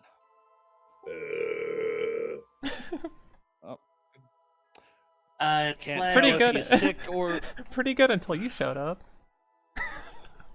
Ooh, the Ah, shade, and Mimi just snaps her fingers. wow. So Greesh and his guys, they pull up chairs and they take off their helmets down and we heard about what happened in the eastern part yesterday, and I just want to let you guys know that we're proud of you. The good news is you're going to be cleared from all charges effective immediately. We did our investigation, determined that the guy that was running the caravan, unfortunately, Osula, you were in a contract with the Hand of Sarconis, if you've ever heard of them. They're a nasty little bunch here. They're a bandit group that, well, they're trying to destabilize everything. Not really going to tell you how or what, but they're definitely running around. They got folks in all places looking at this, looking at that, but they're a nasty group. And, well, you actually done us a favor. Unfortunately, we got to identify those nasty little plants, but you guys can't really help us with that. So, I know I said 2 more days, but as of right now, you guys are free to go. We got nothing else with you. The house no try to arrest me no more?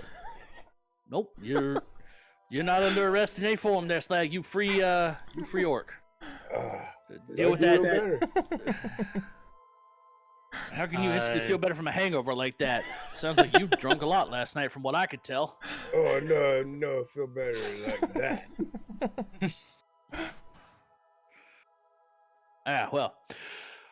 Well, anyway, figured I'd come let you guys know that. Y'all are going to be free to go, and we got nothing else to do with you, but y'all keep staying out of trouble, because y'all been here 2 days as this little ragtag group of whoever y'all are, and in 2 days, y'all have had 2 different instances where people have died.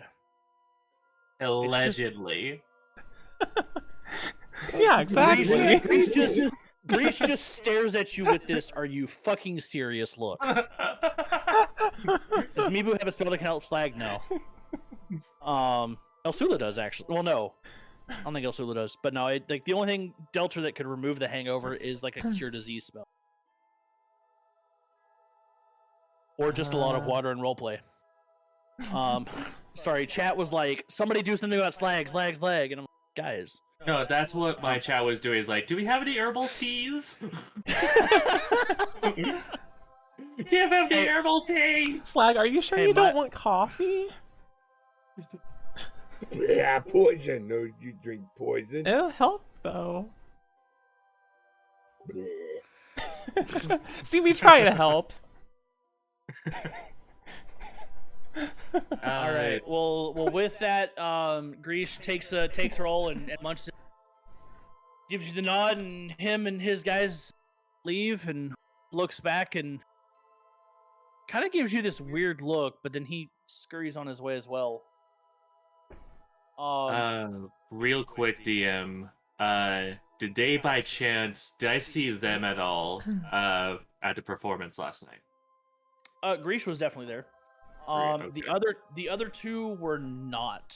You're not sure what could have happened, or you couldn't really tell. Part of their face was covered up with their helmets. They didn't really take it off because they're Greish's escorts. But you know for a fact Greish was there.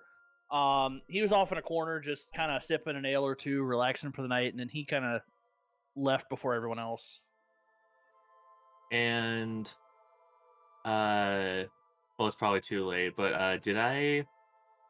was there an emphasis on when he said Osula was contracted with the Hand of what?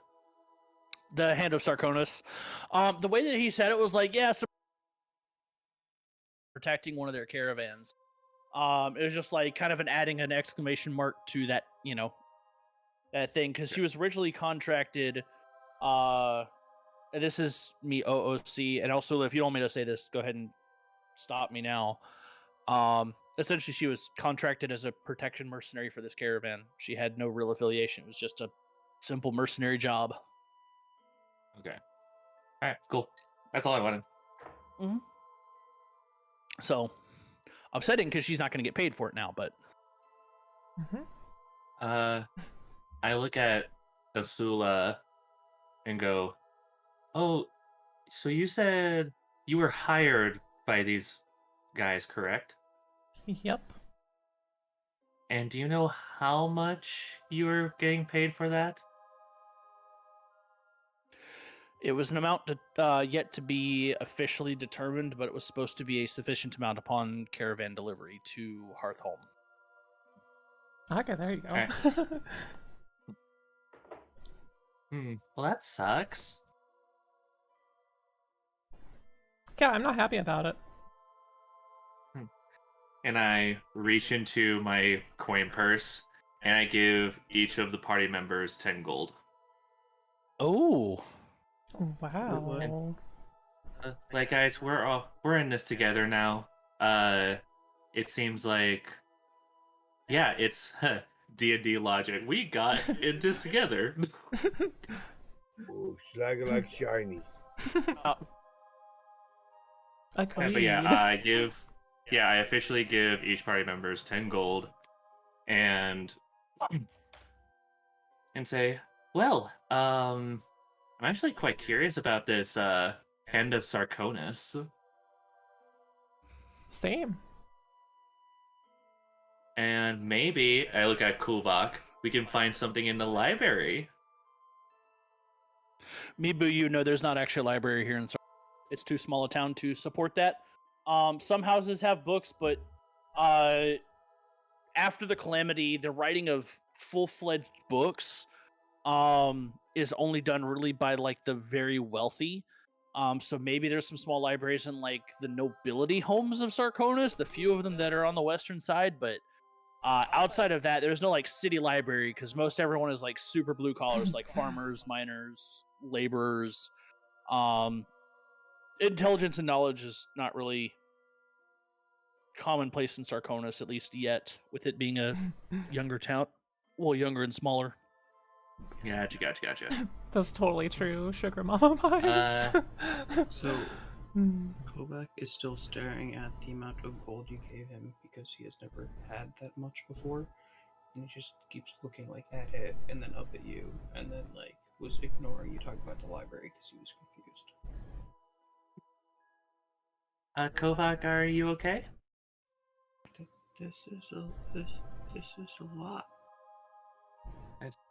Yeah, indeed, but you guys helped me. Like, I mean, with performance and whatnot, I know that was me, but you guys, you didn't have to come, and you guys didn't have to, like, go with me around town, and, like, that's all I could ask for.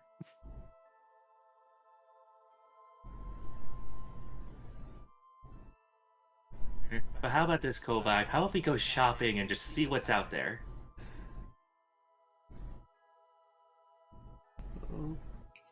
Okay. I'm actually down for this. Yeah, let's take our little owl guy on shopping and just see what happens. Yes. Shopping spree! Yes! Shoes. Sorry for those who remember that whole thing. Oh god, that's a YouTube oldie. Mm-hmm. Let's classic. get some shoes. Let's get some shoes. These shoes roll. I think that was back when. I think that was back when like I was still in high school. YouTube old. Yeah, that sounds about right for me too. Yeah, it's classic YouTube. Yeah, that's like super classic. It's great. It's always appropriate for stuff like that too. Yeah. Yeah, but nothing can ever beat the evolution of dance. Messed up. YouTube wasn't even a thing when I was in high school. The internet wasn't a thing yeah. when you were in high school, okay? I know. Damn the internet. Yeah, it was a thing, but it wasn't like internet is now. Yeah. Oof da. Well, all right. So I'll tell you what. Let me take you guys out to this page. Okay. Zombie legend. What up? Hmm. So the token of Mibu is going to be our representative party token. Party token yet? Actually, no. Retcon. Before we do that, Greesh pokes his head back in and, oh, by the way, I got to do a little something from our port here. I got a group of full people. Is there anything you guys want to be called? Oh shit. Oh. Okay. Names. Do we want to refer to the names I gave out like a while back? Let's see, like, where can I find them? Like, I want to see if I can find it. We loyal few. We loyal for you. We loyal for you. Do we dare let chat get involved? Oh, Yeah. do we? You know what? Let's let chat get involved. What do we Yeah. want to? All the chats. What other group? What group names do we want to do? Yeah. Yeah, Slag wouldn't be really smart enough to come up with anything, I don't think. Well, tell you what. Let's let the chats get involved, and if anybody wants to throw Discord names, we can do that. And you guys can just tell them we don't have a name.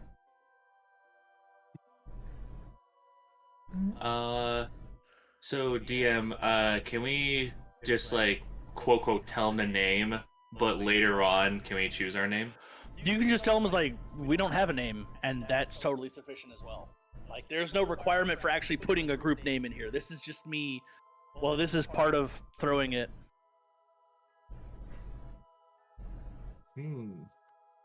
I look at the group. Go. Well, in my chat so far we have misfits, and Doc posted the names I posted earlier. So we have Natural Order, the Agents of Iyeron, the Tatty Knackers, and BPMS.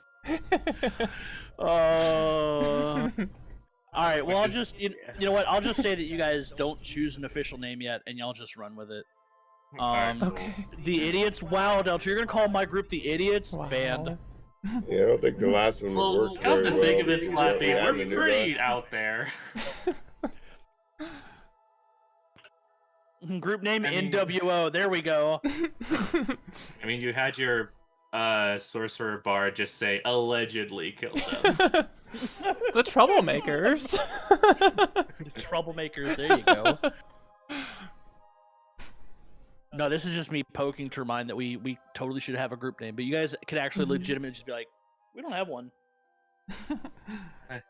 I'll just tell them, we don't have one, but I'll be sure to tell you if we do.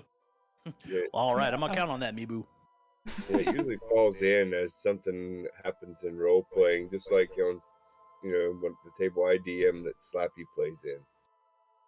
They were we and all the time and this and that, just going we, and then they ended up calling themselves the wee ones. Yep. Well, Nice. we called ourselves the Wee Ones for two reasons. One, everything we did, we were like wee, and Right. then we were also all like a bunch of yordles and just short as shit. So Yep. because like I play a dwarf cleric who's like 4 foot. We've got everyone in the first part of the campaign was short. Now everyone's like tall as shit except for me. Right. Still. Yeah, they changed their characters. Yeah. Because you had Malmer, who was the dwarf. I just got a suggestion of the alleged alliance. Okay. Alleged Oh alliance? my god. I love that. That was for my brother too. It's great. Yo, that's. Do you guys want to run with it? I like it. Yeah, it's not a bad one. Works for me. All right. Like, okay, so hang on. DM is Yeah. gonna throw something. Mhm. I'm totally down for running you guys as the alleged alliance, and you guys can totally change it down the road as well. I'm not, it doesn't have to be a set in stone thing. As well, but if we want to think on it and talk on it, we can add that to the mix. And my chat's like the alleged alliance, double A. Ooh, Alcoholics Anonymous. Lol. Oh my Yeah. God. Hi, I'm Mibu, Wow. and I allegedly drink. But no, so if you guys want to run with that, absolutely, you can absolutely just be like, hey, we're the alleged alliance, and run with it, and you guys can absolutely change it down the road. You're not going to have to lock into it or anything. So that's just me as DM throwing that caveat. And I look at him and say, actually, we're the, and I wink at him when I say, allegedly alliance. Oh, the alleged alliance, wink, wink. And he looks at you and, all right, you guys, the alleged alliance. Appreciate y'all letting me know that. Good. Now we can get away with anything. Yeah, all you have to do is say allegedly. That's how it works, right? Allegedly. Exactly. There we go. You just burned the entire town in the sea, allegedly.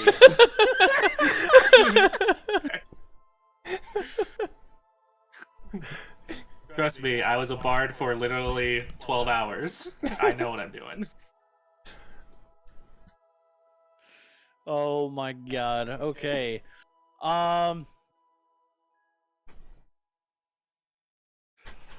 Cool. So let me give you guys a rundown on what is in the city. So obviously you got Boar's Head Tavern in the dock district, which is actually, what is that dock district? Number 3, the West Harbor. You do have a blacksmith there. You also have a general store there. It's kind of like the trade area for the western side. On the eastern side, you do have the White Stag, which you guys were near and got that weird impression from the dude sitting out there. So you're probably not gonna go back because they are not giving you good looks. There's also another blacksmith and another general store on the other side as well, outside of like just general like clothing stores. And yesterday we basically traveled everywhere, right? Besides the Horn and Citadel, roughly. Yeah, outside of the Citadel, which you guys know, Eastern Guards are all there. So it's like the city guard, the militia, stuff like that. It's not really the place you want to advertise anyway, because like you show up and try to advertise and they run you off or arrest you. And Mibu, you know that, like, it's a no-go place for anybody trying to promote anything. But yeah, outside of that, it's pretty much fair game.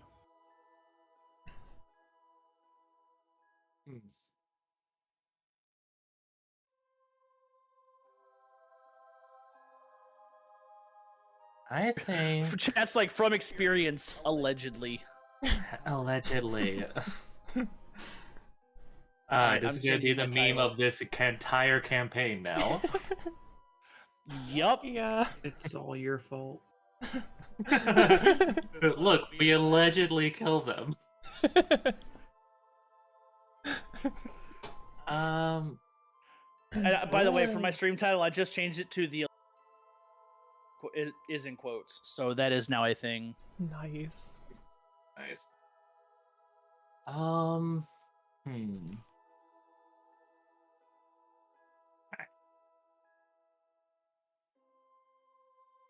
I think we should go. What do you guys say? Do you want to go back to that place where we saw the bandits?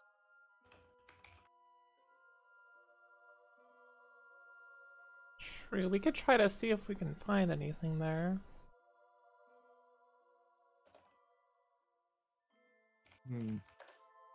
I just. It just seems very coincidental that they just parked their stuff there. Yeah, I agree.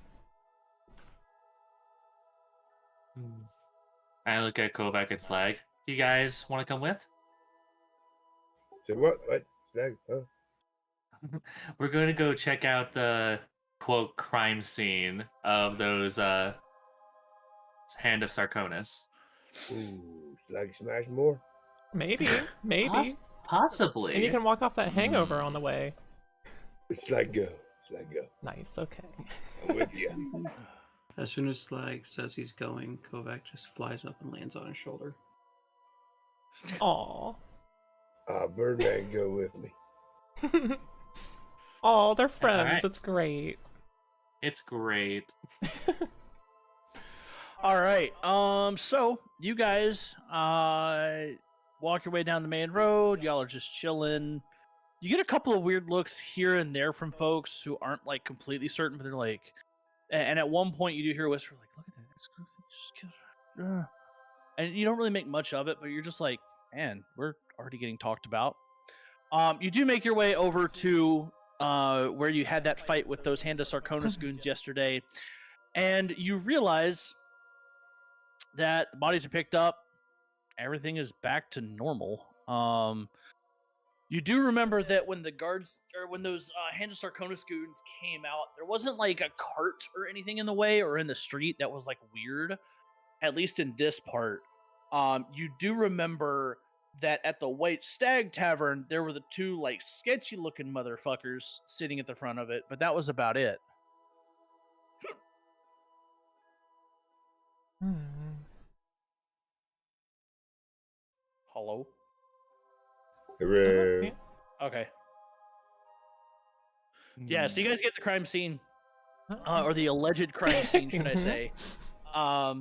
And it's business as usual. You know, you see a couple of carts just walking their way through. Horses drawing some carts. Trade is happening. There's a guy begging on the corner who's almost for the poor. You see another guy on the other end is blind and looks to be just covered in like what appears to be like leprosy, and just like ugh. Outside of that, it's Oh. pretty normal. Nothing is roped off or concerned. It's cleaned up. Well, yeah. Everything seems normal.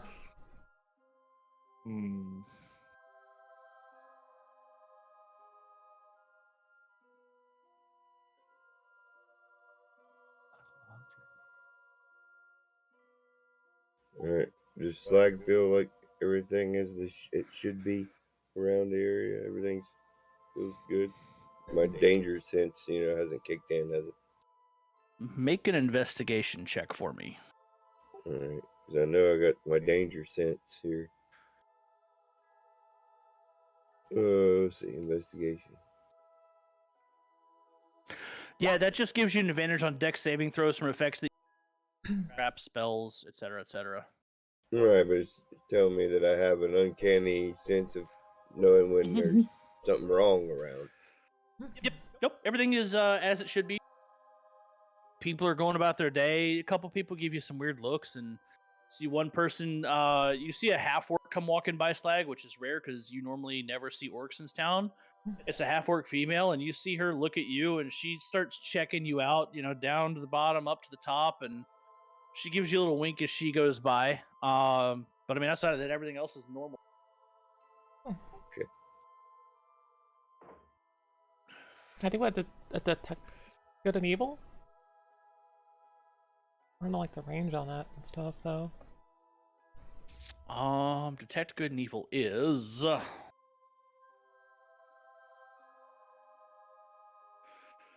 Detect evil and good is anything within 30 feet. Okay. I mean, you can if you wanted to, if you really want to spend a spell slot, but I don't think so. yeah. I mean, you guys all look around and everyone's just like, it's literally just everything is normal. You're looking on roofs, you're trying to find anything else. The only thing off right now is you guys standing in like the middle of the street look like weirdos trying to find anything else. But outside of that, everything is normal.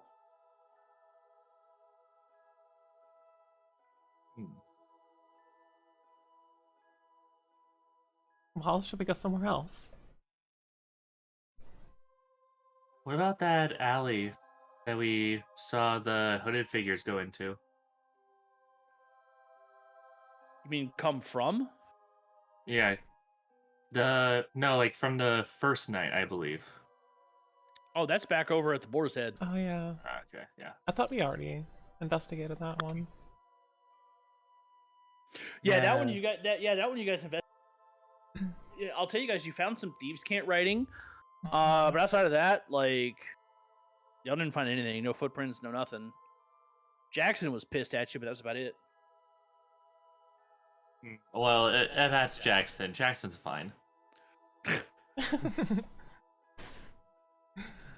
I mean, we can ask Jackson, around. give him a hangover. DM. Yes. So, you said it was thieves' cant, right? Yes. Is that an actual language? I'm just making sure. Yes, it is considered an actual language that can be learned by thief classes, people who have spent time in a thieves' guild. So, would comprehend languages not work? Let me pull up my list of comprehend language. The answer to that is no, because thieves' chant is basically double speaking. Yeah, it's more or less taking Yeah. several like bits of other languages and combining it into one like a sandwich. Mm. No, comprehend languages would not allow you to understand thieves can't. And actually, well, no, I'll let you guys figure that out if y'all want to. But yeah, no, thieves can't cannot be understood by comprehend languages because it's broken bits and pieces and signs and signals and symbols from various things. So it's not like one language; it's a mixture of a lot of different things into one, and even group to group it's unique. So like one group might use a combination of like a draconic symbol with an elven symbol with some common, and then like a religion, whereas another city could use a totally different group. It's like it's basically like an algorithm password or set of codes, if you will.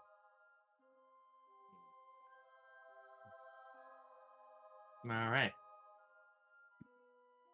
Hmm.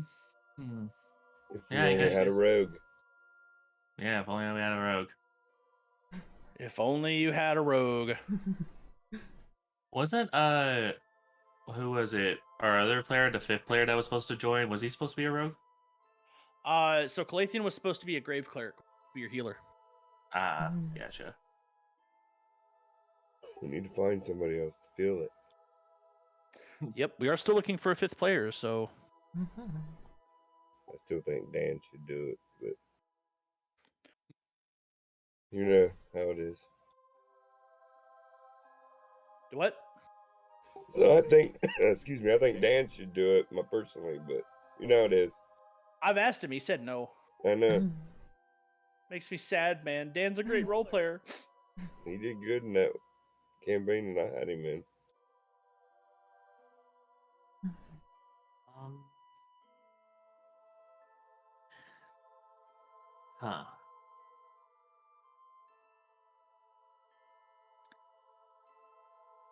Let's go check out.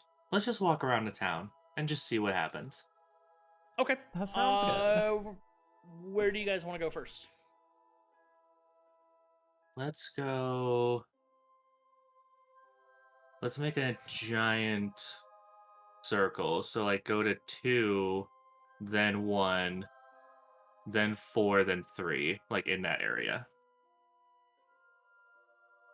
Okay, so you guys want to go West Harbor?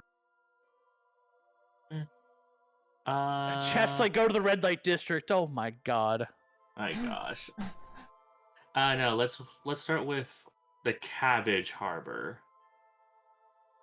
And then go to Trade District and loop ourselves around. Okay. Mhm. So yeah, Cabbage Harbor down here. So you guys end up making your way to Cabbage Harbor. It's very much like West Harbor. There are some ships that are here, but you can tell that they are on a permanent dock status. They really don't sail or anything like that. You can tell some of them are a bit crusty. Some are in dry dock. Never to really go. There's not much like ship work or shipwriting happening, just because there's no industry for it anymore. After some issues. You do see a couple of ships more out towards the water that look to be more of like a military capacity, so you can assume it's probably like some small type navy.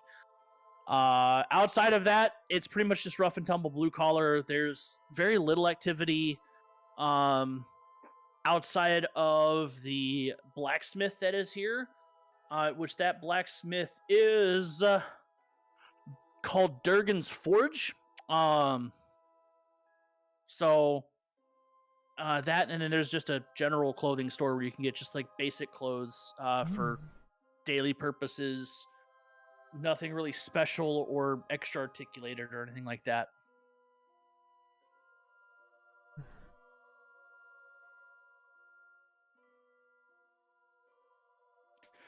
Or is there something else specifically you want to be looking for? I look to the group. Do you guys in search for anything today? Books. Oh. Okay, Kovak wants to look for books. Mibu, what do you want to look for? I'm just looking for anything related to the Hand of Sarconis. Sarconis. Just Okay. anything like shady stuff, like. All right, and Slag. Slag wants to look for the nearest rain barrel, splash water on his face. Nearest rain barrel. Feels pretty rough. Every building has a rain barrel next to it, so I mean, take your pick. There's like 13. Right. He's just gonna run to the nearest one, kneel over it, and start splashing water on his face. While the party goes, whatever building that they go into, Slag's gonna hang out by the rain barrel. And El Sula, what do you want to look for?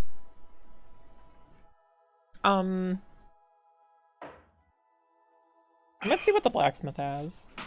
Just because. We'll see what the blacksmith has. Okay. Everybody roll me a d4, please.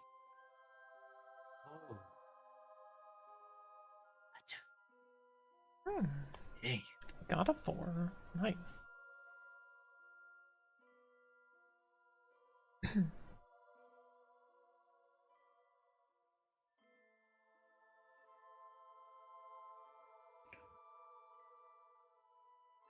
Kovak?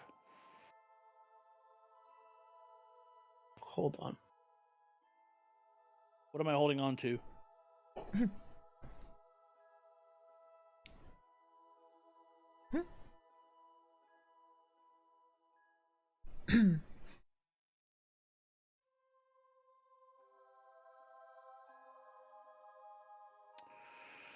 All right. All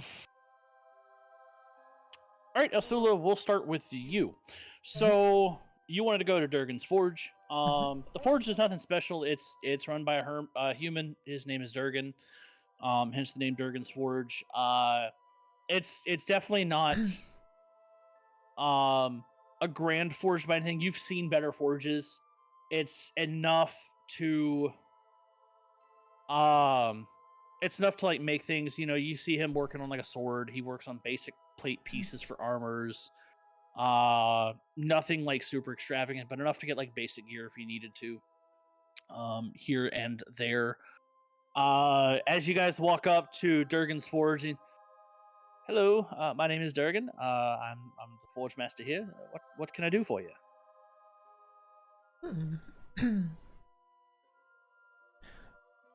Just curious about, some of your recent patrons.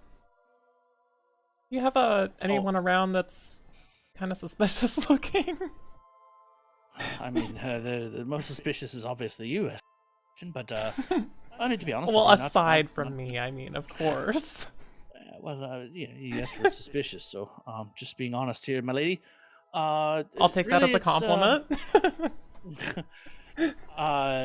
Really, there's not anybody suspicious. I mean, I don't get much clientele outside of the city guard, and I really just do what I can for them.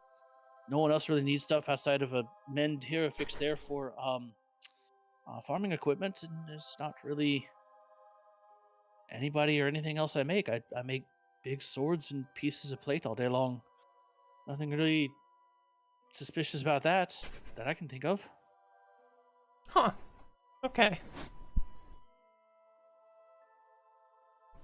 Does anyone else want to ask some questions? I mean, just because I was thinking, if, there's... This is kind of a good little spot. If you're going to be sus in the city, you're going to, go to some place that's inconspicuous. Doesn't anyone else agree with me? I mean, it does make sense. Yeah. So, does anyone else have a question? No, I think I'm good. Alright, well, we're done here. Bye. Alright, well, thank you guys for stopping in Durgan's. If you need anything, just let me know, okay? Alrighty. Alright, and with that, you see him go back to... He kind of looks like... That's weird. And then he just goes right back to working on what he's working on. You can clearly see that he's working on another word.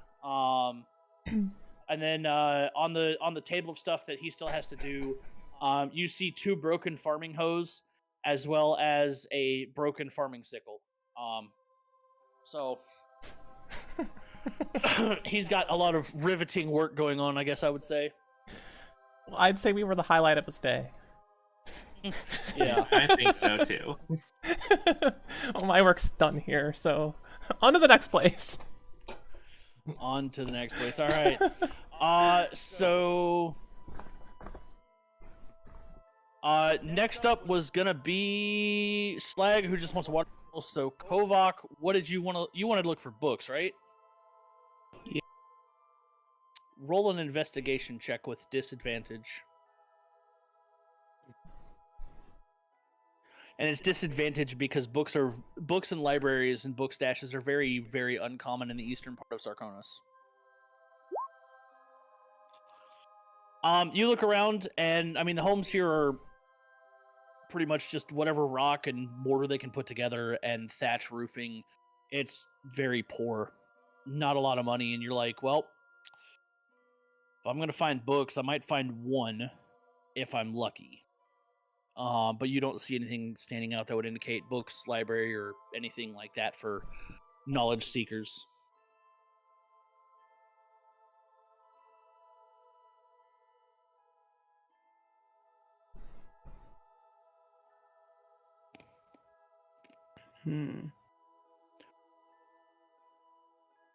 You just gonna give up and fall back to the group? Okay. And last but not least, Mibu, you wanted to look for signs of the hand of. Yes, indeed. Okay. Is there anything in particular you're looking for, or just general signs of the hand, symbols, things like that that might indicate it might be present here? Just a general basis of anyone like looking shady, or just like cloaked figures as well, or just also that thieves can't if there's anything riding between alleys. Okay. Roll an investigation check for me. I did. Yeah. Do. Bottom, bottom, bottom, bottom, bottom, bottom, bottom, bottom. Yeah. Bum bum bottom. All right.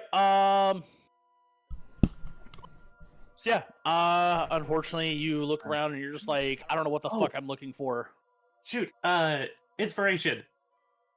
All right. I'm gonna, yeah. I'm gonna waste Roll it. it. I'm just gonna waste Again. it. Hey. Okay, that's better. Well, with a 10, that investigation, you look around and you're like, wow, there's got to be something. Maybe I can find some of that writing that I saw the other night. Hooded figures, you're looking around, you can't find jack diddly anything. It's just normal people walking, nobody. You can't see any open signs of that symbol you've seen. You can't see anything that might look like thieves can't. Or if you did, you don't know enough to recognize it.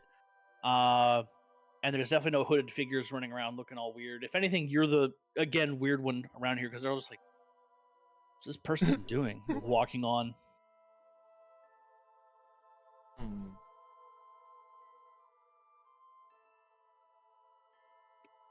All right. I just continue walking and see if anything sticks out. Okay. You guys end up walking all over the West Harbor. You find nothing. So you said the next place y'all wanted to go, or not the West Harbor, excuse me, y'all wanted to go to, what the fuck is this called? The Cabbage Harbor. And so y'all said y'all wanted to go West Harbor next, right? No. So yeah, we were going to 2, and then we're going to 1, which is Shade District. Oh. Yeah, that counterclockwise. Okay. Yeah, so in the trade district, just as name implies, this is where all the trading really happened. You see that there's a lot of farm caverns that come through here. That, you know, you see some carrying various crops, drawn by horses and mules. Again, the buildings here are not very extravagant. They're mostly brick, mostly mortar, thatch. Some have wood base. Couple of awnings here or there. Most of the trade is done under just sticks that are positioned to hold up a tarp and or some kind of cloth, and really look like a good strong wind could just knock it all down at any moment. It's not really well built. To be fair, you do see a little bit more of the poverty here. You see a lot more of the just down on the luck, rough guys. As you look in the alleys, you do see various channels where waste is discarded in varying forms for lack of providing that kind of descriptors. You do see homeless folks in very tattered, ragged clothes that kind of litter those alleyways and are always looking like, all right, who's got money? Who can I try to steal from? You see some just walking around with various flasks and a couple of guys that are homeless with tankards. You see them just knocking back, and you're like, okay, it's like 11 in the morning, and these guys are day drinking like champs. Outside of that, there is some trade. There's some general like food stalls, a couple of cloth stalls. You do see what appears to be a general store in here as well. Outside of that, nothing really extravagant to the trade district. You said that there's a group of people just drinking casually. Just among like the homeless folks, you see like one guy might be in one alleyway, which you can definitely tell just from sight and smell that it's not clean back there for a lot of reasons. One guy might have a flask, he's leaning up against the wall, just kind of like sipping on it. Give me this weird like, the fuck are you looking at look.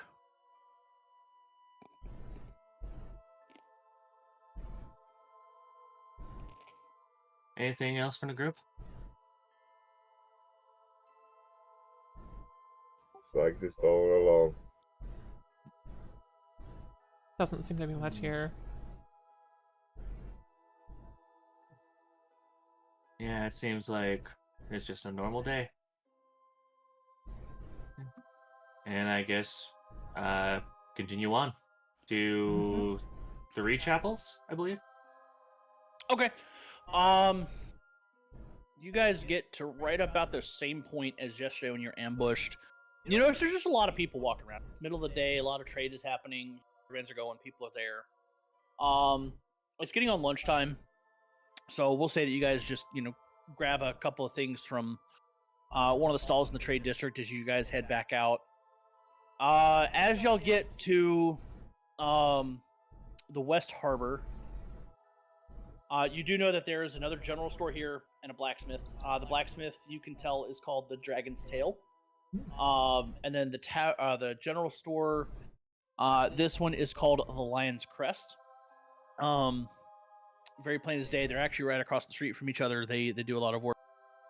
Why is my encoder overloading for this? Uh-oh. Hang on. Stand by.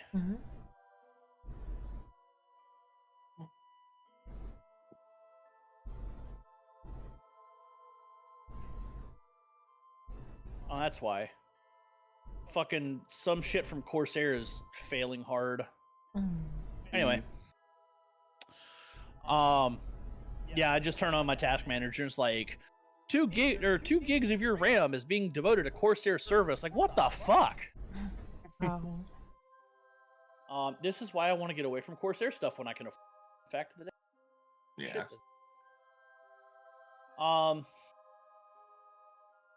right. Anyway, enough sidebarring. So you guys look around. You'll get some lunch in you. It's nothing special. Just a little bit of fruit, a little bit of vegetable, a little bit of bread.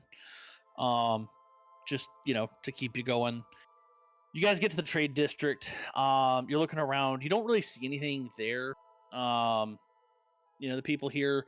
These buildings are a little bit more established. They're more brick and mortar roof. They're better constructed compared to the eastern side of the city. You can tell the people dress a little bit better as well. The amount of homeless are a little bit less. You still see some. It's going to be expected where you go. You see one, raggedy guy just kind of struggling along. You see another guy with his thumb in a giant bottle of some kind of liquor. And he's just living his best life, at 12:30 in the afternoon in the trade district. He seems to struggle along. He sticks his thumb back in it, just keeps staggering along like he just doesn't give 2 shits. A lot of the other people, dressing about the same. They're mostly commoners. Outside of that, nothing else really stands out outside of the fact you have these stores which are nicer comparative to the stores on the eastern side of the city, but nothing really like sore thumbing it, as it were.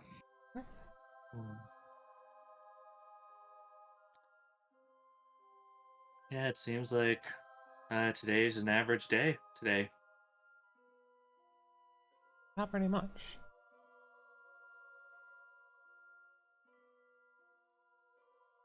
Yeah, we could try to find a book for Kovac in this shop. Yeah, we. I was literally about to say I'm going to search for a book. You beat me to it.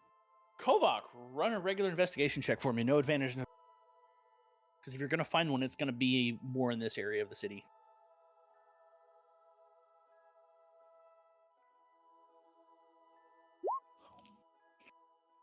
No, I'm not finding anything.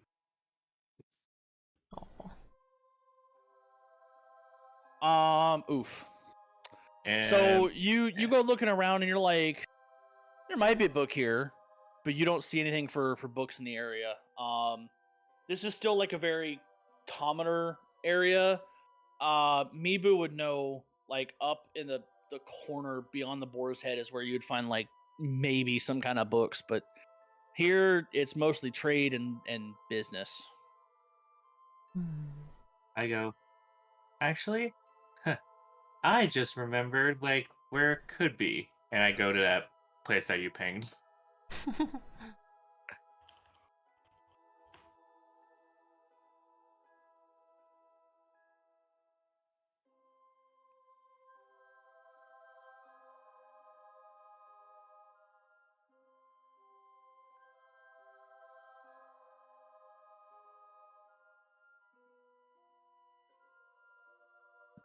Oh, I'm talking with my mic muted. Oh. So you guys get to right about here. And you notice the construction of the buildings begins to change as you get off of the main road. The buildings are beginning to get finer. The brick is more like cinder block. The lines are cleaner. The streets are more cobble than dirt and gravel. It's easier to walk. It's nicer. It doesn't smell like just buckets of piss and everything else being thrown into the streets, especially like it is on the eastern side. And as you get up in the corner, you notice that these, you see buildings of like solid sandstone, almost from the nearby desert off to the west. You notice the buildings have elegance to them, fancier designs, better architecture, and things of that nature. So you definitely see a huge difference here, and you can tell, like, holy crap, if there's going to be anything in terms of money or books or information to learn, this is going to be it.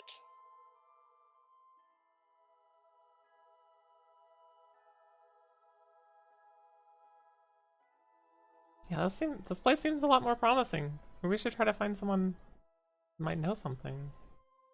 Yeah. Mibu, you would know that the nobility and higher class that are here, they all, one, live in this area. Two, they're severely stuck up beyond anybody's good. And really with that, it's like, there's going to be stuff here, but getting access to it, you already know is going to be difficult right out of the gate. Well, yes, this place looks promising, but it's gonna be. People here are, well, besides me and Slag, who is really stuck up here in this part of the town. Well, I mean, you're Mibu. Why wouldn't they want to be nice to you?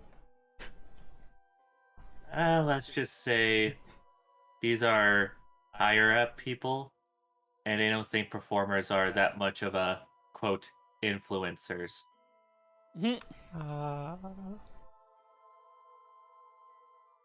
But we can always try. Well, let's find someone that looks like we can intimidate them. Allegedly. Allegedly. Allegedly.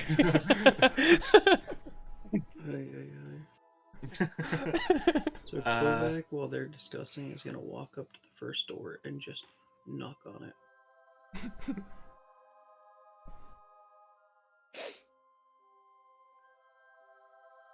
Okay, Kovac's gonna go watch the or go up to the first door and click on it. Or knock on it, not click on it. I don't want anything clicking. You hear do. Hello. Hi. Do you have any books on owls? Oh my goodness, a talking owl! Dragons. Oh my goodness, talking owl! How adorable! What is it you would like, little birdie? I want books on dragons. You just hear the door open up. As it opens, you just see this giant, larger lady comes walking out. Human, but definitely not skinny. And she's, oh, Birdman wants to know about dragons. Are you wanting to become one day? No, I just like them. Oh, well, I don't have any books for you, cute little birdie, but if you want to be my pet, you're welcome to come inside. He instantly just flies over to Slag and lands on his shoulder. Oh, it's you, you brute. And she immediately goes to this jovial look to like, why the fuck is an orc in the fucking royal district almost? So you're running with them, I see. Well, I don't think there's much I'm going to be able to do for you. If you're looking for books on dragons, after the calamity, nobody really keeps those anyway, much less any books to begin with. I have a few, but nothing like that. Now, unless there's something else that you can do for me, I'm going to go back inside. Well, do you have a thing that you need someone to do? Not from the likes of you, at least. Like smash big woman. And I'm like, not yet, Slag. I mean, I'm Okay. not gonna look. You can do whatever you want, Slag. Allegedly.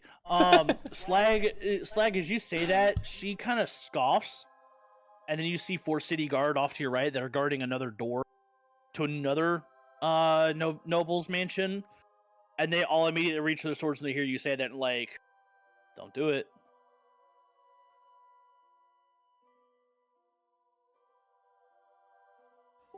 Like not afraid, but we take advice from party. Lucky big woman. I'm not lucky. I'm self-made. Self-made of what? Your time in the bathroom? Oh, how dare! I just started doing like a mockery of like, how dare?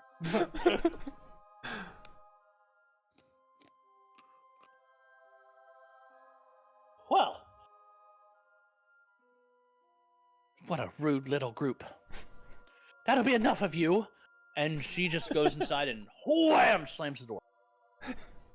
I think that went well. Birdman, you should have flown high and poo on her. Yeah. I love that idea, Slag. Oh my goodness.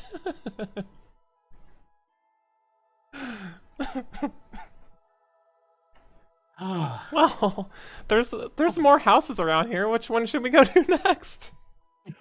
One of the guards comes walking up. All right, what's the trouble here? Nothing. We were getting harassed by a lady. Rude big lady. Rude, very rude. Oh, She was trying to take our owl friend. Oh, that's Madam Pickett. She's one to do that, but I think she want to cook my Birdman friend.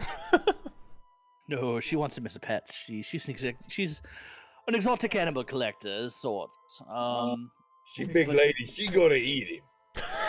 She gonna eat him.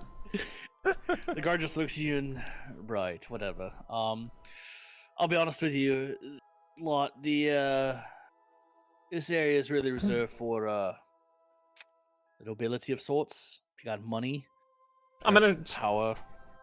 show my 5 pieces of gold. Feel like you mean this type of money? He looks at that. He's like, "Are you serious?"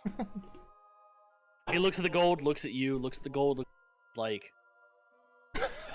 "You need more than that, there, lady."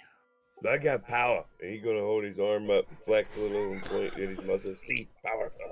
Not that kind of power, slag. Look, I'm not going to be condescending or anything, but your type is not exactly the most welcome in this corner of Sarconis. See, the nobility seem to think they're better than each other. Pay me well, but I still talk about them. If you're looking for books, as your adult friend was saying, well, you won't find them on dragons here. You can find them in most of the major cities, a place like Brynwood, Hearthhold. But outside of that, you won't find that here in Sarconis. You'll find how to farm, how to fix and work, and well, if you talk to Jackson, even how to brew ale, but you won't find anything on dragons here. It's more of a taboo subject, has been since the Calamity. You know, when the dragons led most evil creatures to nearly wipe out all of living life outside of their own. It's a bad time. Or so the stories say. Well, you seem to know things. I mean, we're here just trying to find some answers to stuff, so I mean, if we find that, we'll be on our way. Well, I know a bit about the Calamity. I was educated in Hearthhold. My family was, at one point, prominent there. Was eventually removed, and I found myself here in Sarconis. Thankfully, Grish was kind enough to bring me into the guard and train me and make something out of my spoiled noble ass. But either way, there's not much known on the Calamity outside of it was a bad time. Since then, no dragons have been found or recorded. Some of the creatures that stories tell are also to not be found, except in occasional weird tales coming from the wildlands to the east and to the west. But nothing in known civilization. Outside of that, that's really all I know. There's not much in the stories, not much to tell anyway. Okay, but what about the city? We've heard that there's some odd, clan around? Depends on what clan you're talking about. I mean, there's the Union of Farmers. They're a weird group. There's the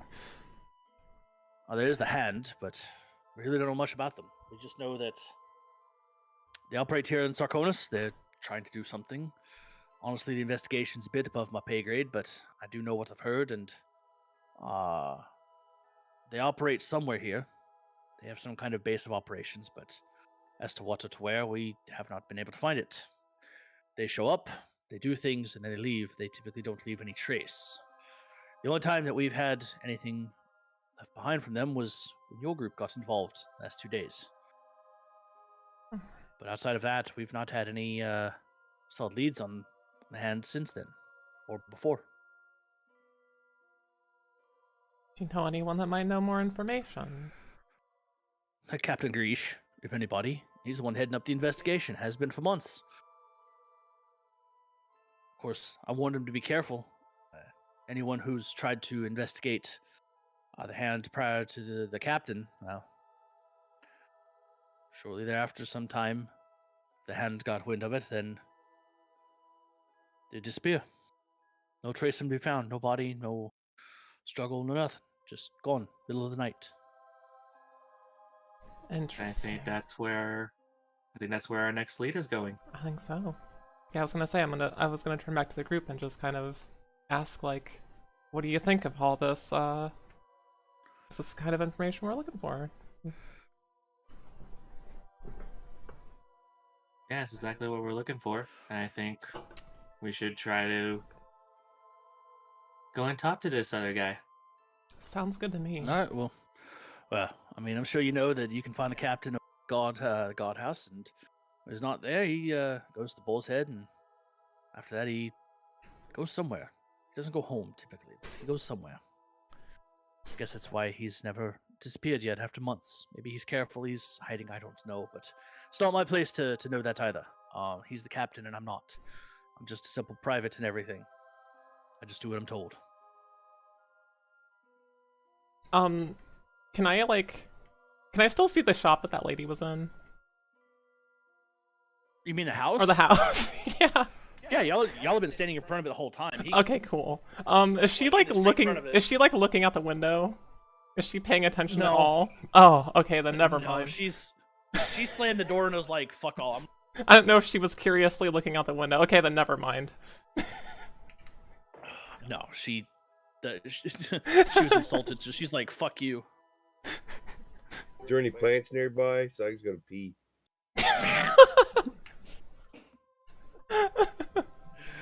Oh my goodness. Actually, if you look on the side of her house, there's actually a row of exotic palm trees. There's 5 of them lining the side of her house. And it looks like 2 of them have had craps taken on them recently from various creatures. So if you wanted to add a little bit of orc pee to it, you are welcome to do so. Wow. Is the guard still looking at me? Yes. I ain't gonna pee on the door if the guard's still looking at me. Ugh. He's gonna smile away with the guard. What's up? Right, well, if you guys heed my advice, stay out of the noble district unless you're doing an errand for the nobles. Just because they're gonna ask us to make leave if you don't. So that would make life a bit easier for all of us.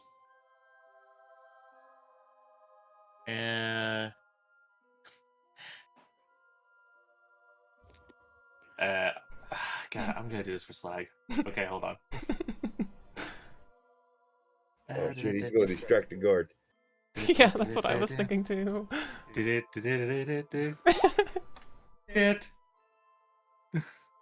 Ooh, minor illusion. And I cast in front of the other guards as well. Just like a silhouette of a gorgeous human.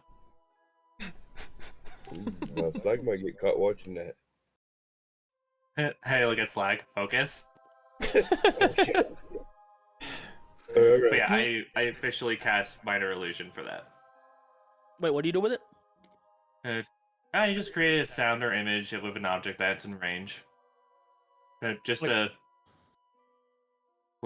make just a beautiful shadowy figure of a girl, like a humanoid. And with I'm going to distract the guard so I can take a pee on that lady's bushes. Okay. Oh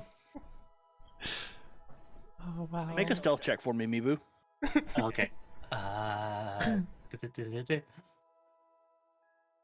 Wait, is it normal? Yeah, it's normal. Oh no. I said stealth, not sleight of hand. Oh. Oh, yeah. my bad. Yes. So you rub your hands together and you say, and as you do so, breathing into your little bit of fleece as you rub your hands together, it consumes the fleece a little bit. And then this image of a shadowy figure, you just hear, come and get me, gods. You see it just whip around the corner, and all 4 of the guards are like, hey, you're not supposed to be here, and all 4 of them take off. Slag, you are cleared to take a piss. Slag's already peeing. I gotta do that whole thing, like, wrap it up! Slag's gonna look over his shoulder and thumbs up, you know what I mean? Yeah.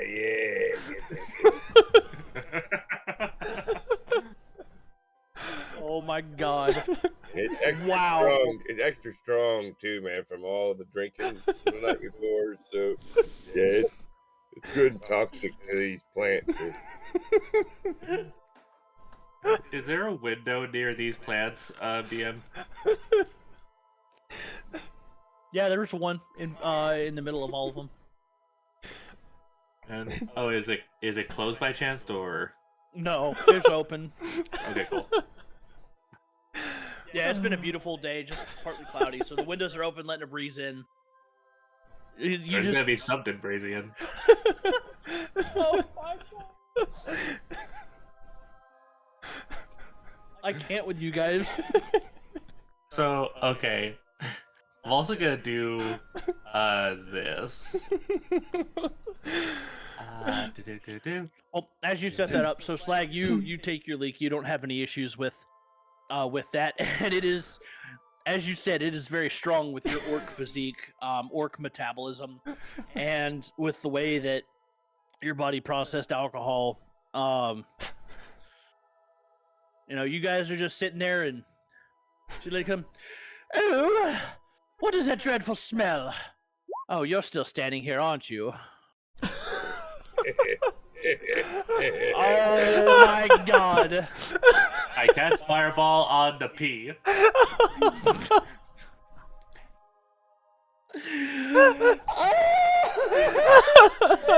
I'm gonna make this stuff stink.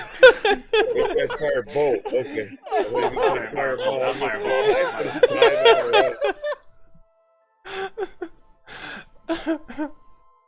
Oh my god. Is this a chat force thing? No, it's not. I'm literally doing this. Okay, maybe I would like for you to roll a sleight of hand check for me on this one.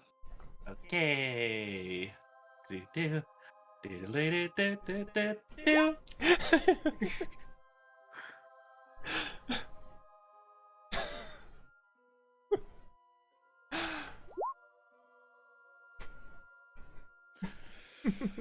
All right, you reach to scratch your side, and you just make a finger gun underneath like your armpit with nobody looking. You just fire off a firebolt when nobody's looking, and it just ever so slightly catches the base of the plant. There's a part of it that somehow did not get wet from everything, so that catches fire and just starts just enough to where you're like, okay, we can leave and not get noticed. And Slag, you see the fire, like, right as you're wrapping up and you're starting to walk away, you see the firebolt just zip over, and you see the fire begin to just ever so slightly start, and you're just like, that's going to smell great a little bit. Like, ooh. Slag's going to, like, tiptoe away. All right. Do you guys do anything else to the merchant district? Because the minor illusion at this point has gone away from its maximum distance. The guards are, like, trying to find her, but they're getting ready to start coming back. And I'm like, hey, oh, sorry, we're about to leave. By the way, I love your plants. And I just start to walk away. Oh, well, doesn't mean you're anything better. I still think less of you. Performing little swine. And I just kind of like blow a kiss and just do the tiddle-oo. Oh! She stumbles inside at that. She just can't stand it.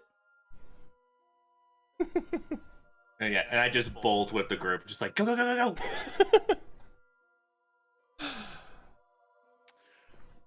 All right, so with that, you guys step away, and the guards come back, and you just hear them. It takes a few minutes, but I'm sure you guys take your time to listen. And you just hear, oh, what is that dreadful smell? Oh, and she looks down, and oh, blood is on fire. What am I going to do?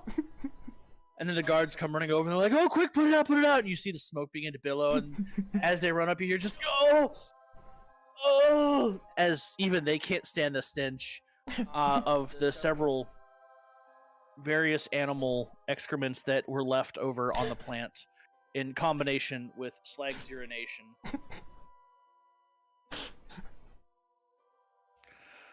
And with that, you guys, with that. Oh, sorry, go ahead. Oh, no, that was it. What do you guys do next? Oh, I was just gonna say, well, we've done good work. Yeah. And we got the info, too. Yeah, we got the info, and Slag finally took his piss. Yes. I feel much better. I'm glad. Slag be very flammable, though. Wow. Yeah. I mean, when you push it out that rapidly, I've heard that, yeah, it just can catch on fire sometimes. Very my flammable. God. Very, very flammable stuff. Slag need to watch where he be. Gotta be careful. All right. So as you guys exit the nobility, the 5 or 6 buildings that are there, and you come back to less finer building, that is the area between West Harbor, and Three Chapels. You do come across a familiar sight in the streets, as none other than Guard Captain Greesh with 4 guards around him. I see him. Oh, hello there, party. How we doing, folks? Greece, the man we're trying to look for. Yeah, hi. Oh? We don't even have to look for you. He's kind of. Oh well. What can I do for you? Look, we're as curious as the next man or next woman. What do you know about the hand? Everybody knows about the hand around here. It's not really a kept secret, other than we don't know much about him since. Well, to be honest, I hadn't been able to get any leads until you guys came into town, and then that caravan incident gave us a little bit, and then finding the bandits gave us a little bit more. But that's really about it. We don't know anything else. What about the jumbled language that's on the alley? What jumbled language are you talking about? I'm not aware of any jumbled language.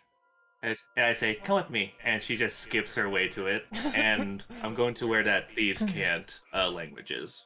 You see Greesh talking over the guards, and they actually, like, in a hurry. And he looks at it and he's...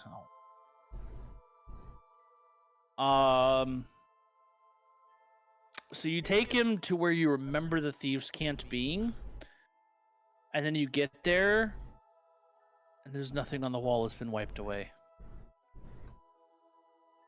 Does it look like it's clean, or there's no, like, marks, like, wipe, or... No. From what you can remember, it looks like some put it on there like a chalk stick almost. And it has since just been removed with weather and fading, or could have been removed. But it doesn't look like the area is like super cleaned, like unnaturally. It just looks like whatever was there is now no longer there. Greesh comes up and, oh, now, little missy, what jumbled language are we talking about? What'd you find back here? I don't know why I didn't think about it, but when the caravan incident happened, I saw guys come down this alley, and there's like a made-up language right here, and I guess it's gone now. It's been 2 days, I guess, but there was something here. And also, tell me what you noticed about this language here, Mill Missy. Might be able to help me out just a little bit more. It's a made-up language. It looks like a codes of sorts that a certain amount of people can understand if they get the codes.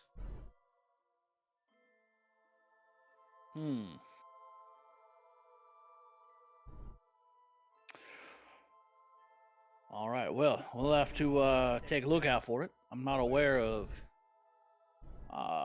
anything in particular here, but. How about this, General? We've inadvertently helped you out the other day with those bandits. We can obviously take care of ourselves, and we all seem to be after the same thing. So, could you possibly want help doing this? Well, unfortunately, they're a matter of your safety and, well, for sake of protection of everyone else. I'm not disclosing any details of this investigation to anybody outside of myself. And I appreciate the general compliment, but it's just Captain. General is unfortunately not here. And that's a title well above my pay grade. But yeah, for sake of everybody's protection, and the safety of the citizens of Sarconis, I appreciate the offer to help. And with you guys being here has definitely given us something when we had nothing, but I still can't take any help like that. I just can't risk it. There's more involved than I'm willing to say, for sake of you guys being protected, because I think you guys are something special, and I don't want to see something happen to y'all so early on in y'all's group, you know? Ah, yes. Well, thank you, and sorry, my mistake. You just look like a general. You definitely have that quality about you. Oh, I appreciate that very much, miss. I'm just gonna kind of be like, no problem, kind of wink. He's unfazed by the wink. You actually no. You see him. You as you look with the wink, you notice him wiggle his ring finger, and there's a ring sitting on it. Just a gold plain wedding band. Well, what if we, and I wink at him, allegedly help you?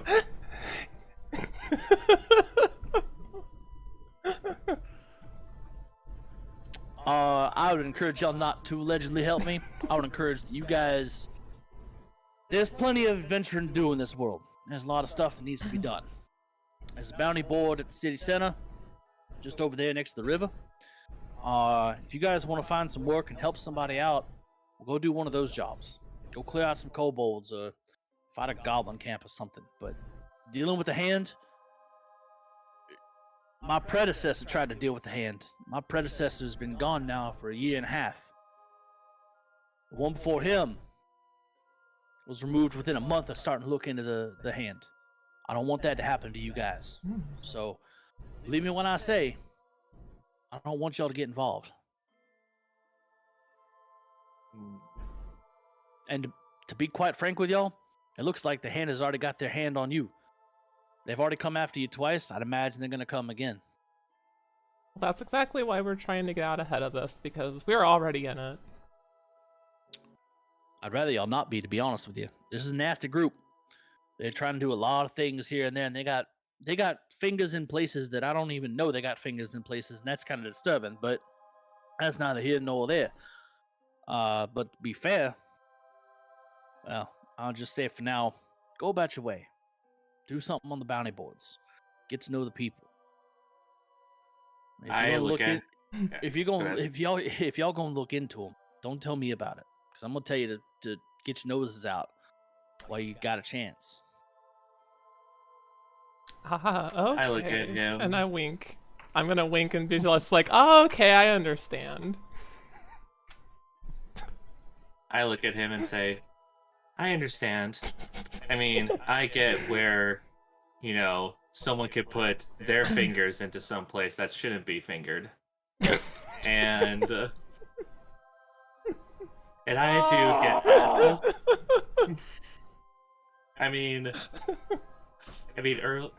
that day where we all met, and those zombies, they were hard. Yeah, Kobai had to fist them really hard. And yeah, I get it. Like, yeah, we just can't put our fingers in it. We just have to just pull out and everything. D&D After Dark, folks.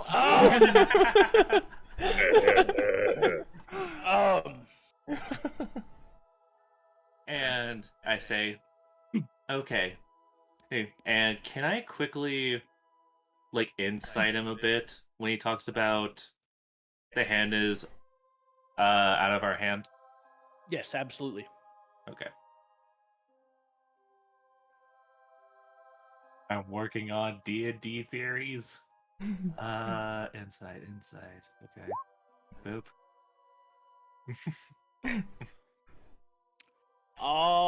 He is dead serious of you guys need to fucking. Yeah, bards are great. But yeah, he doesn't appear to have ulterior motives. He's from what you can tell, it's genuine. Please don't. These guys are dangerous. I don't want you hurt. Your talents are better used elsewhere.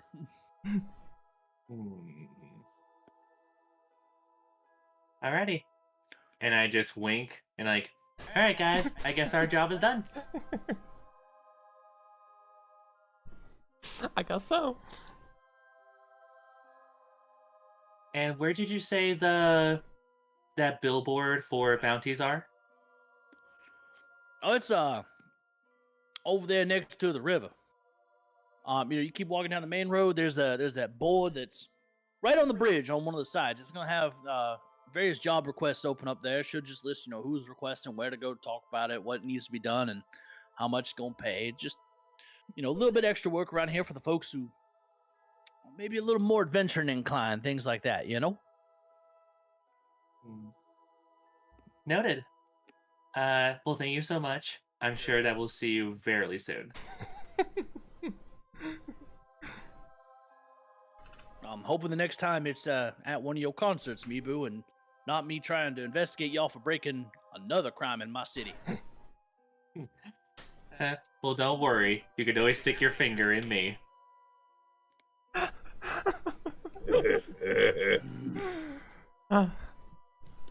What have we devolved into, guys? Remember though, she's family You friendly. said it. family friendly content. Yes. This is wholesomeness. Miba's just like really naive. Yeah, what is wrong with fisting zombies and putting your finger into something, right? Good God. Anyway, all right. Well, as he says, that is all right. Well, you guys have a good rest of your day. I'm going off to catch a little bit of sleep and keep it going. He looks up and it's getting on about nighttime. Don't you got to perform again tonight, Mibu? Yes, indeed. I'll make sure I do that. Well, all right. Y'all be safe and good luck tonight in your performance. Thank you.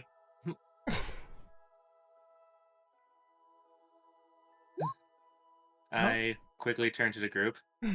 Let's go check out that billboard. Okay. So Mibu, you would know that with where the sun is, if you check out the billboard, you're going to be late for your contracted obligation concert. Never mind. After that. All right, so you guys make your way back to the Boar's Head, where it's pretty much just another general night of things. All of the patrons are back in and lively as ever, and they're everyone's drinking, having a good time, having dinner, having meals. Same thing happens as usual. You get a meal brought out to you. You pay a little bit for it this time because you're not under house arrest. So you got to pay for your room and time. Mibu, you have your performance, and that is where we're actually going to pick up our story next week because something is going to happen here. And you guys get to find out next week with the suspense. Ooh.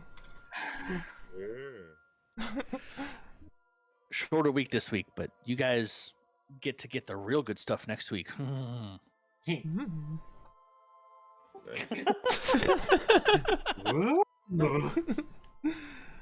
Teaser week, folks. Just kidding. All right. Well, that is all. So I appreciate everybody for being here in all of the chats, whether you're watching Ina on YouTube, you're watching Maya, myself, or Doc on Twitch. We appreciate you guys. To everybody watching, thank you for the support. Thank you for the love. We'll be back here next week, 7 o'clock p.m. Eastern Standard Time. We will be doing a Valentine's Day special edition for our table where I'm going to incorporate some Valentine's Day themed things. Additionally to that, we are going to hopefully get all of the cameras onto an overlay. I'm going to try to work on that. So that way we can have all the fun and the goodies for everybody. But you guys don't want to miss it. It's going to be a special, fun week.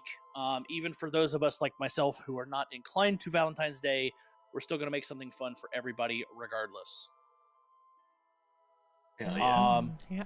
So with that, Mayo and Doc, I'm going to ask you guys, is there anybody in particular we want to do a trip raid to?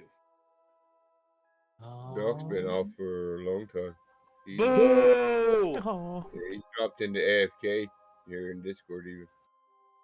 Oh, he probably fell asleep. Mm. Yeah, he wasn't sounding too energetic. He's been tired lately. He's been going through a lot. But Mayo, is there somebody you want to do a tag team raid to? Oh, you said you were playing Dying Light? Dying Light 2, yeah. Yeah, okay, I got you. Someone. He's playing it right now. Hit me up with that linky link. Okay. Badoo. Alrighty, guys. We'll see everybody next week. Yeah, man. All right. Thank you for being Yeah. here, Mac. Thank you for being here, Anna. I appreciate you guys. Oh, thank you. Oh, yeah, thanks. Badoo. Badoo. Oh, There we go. Have a good night. Yeah, you Alright, too. guys. Thanks. All right, folks. Let's get this double raid. We'll be back here next week, 7 p.m. for all the goodies. I will be back tomorrow night for Dying Light 2. Well, actually, no, we're gonna play Farming Sim. Take a break from Dying Light. All right. Well, thank you everybody for hanging out. This was very fun. And yeah, we'll be back next week with everything that discussed in there. Valentine's one. Oh, I'm gonna have to figure out something to wear for that. I'm gonna have to be on camera again. That's gonna be interesting. Gonna be fun. But yeah. So yeah, next Saturday at the same time, which is for me it's 6 p.m. Central Time. So yeah, I think that's about it. Thanks everyone again for hanging out, and until next time, goodbye!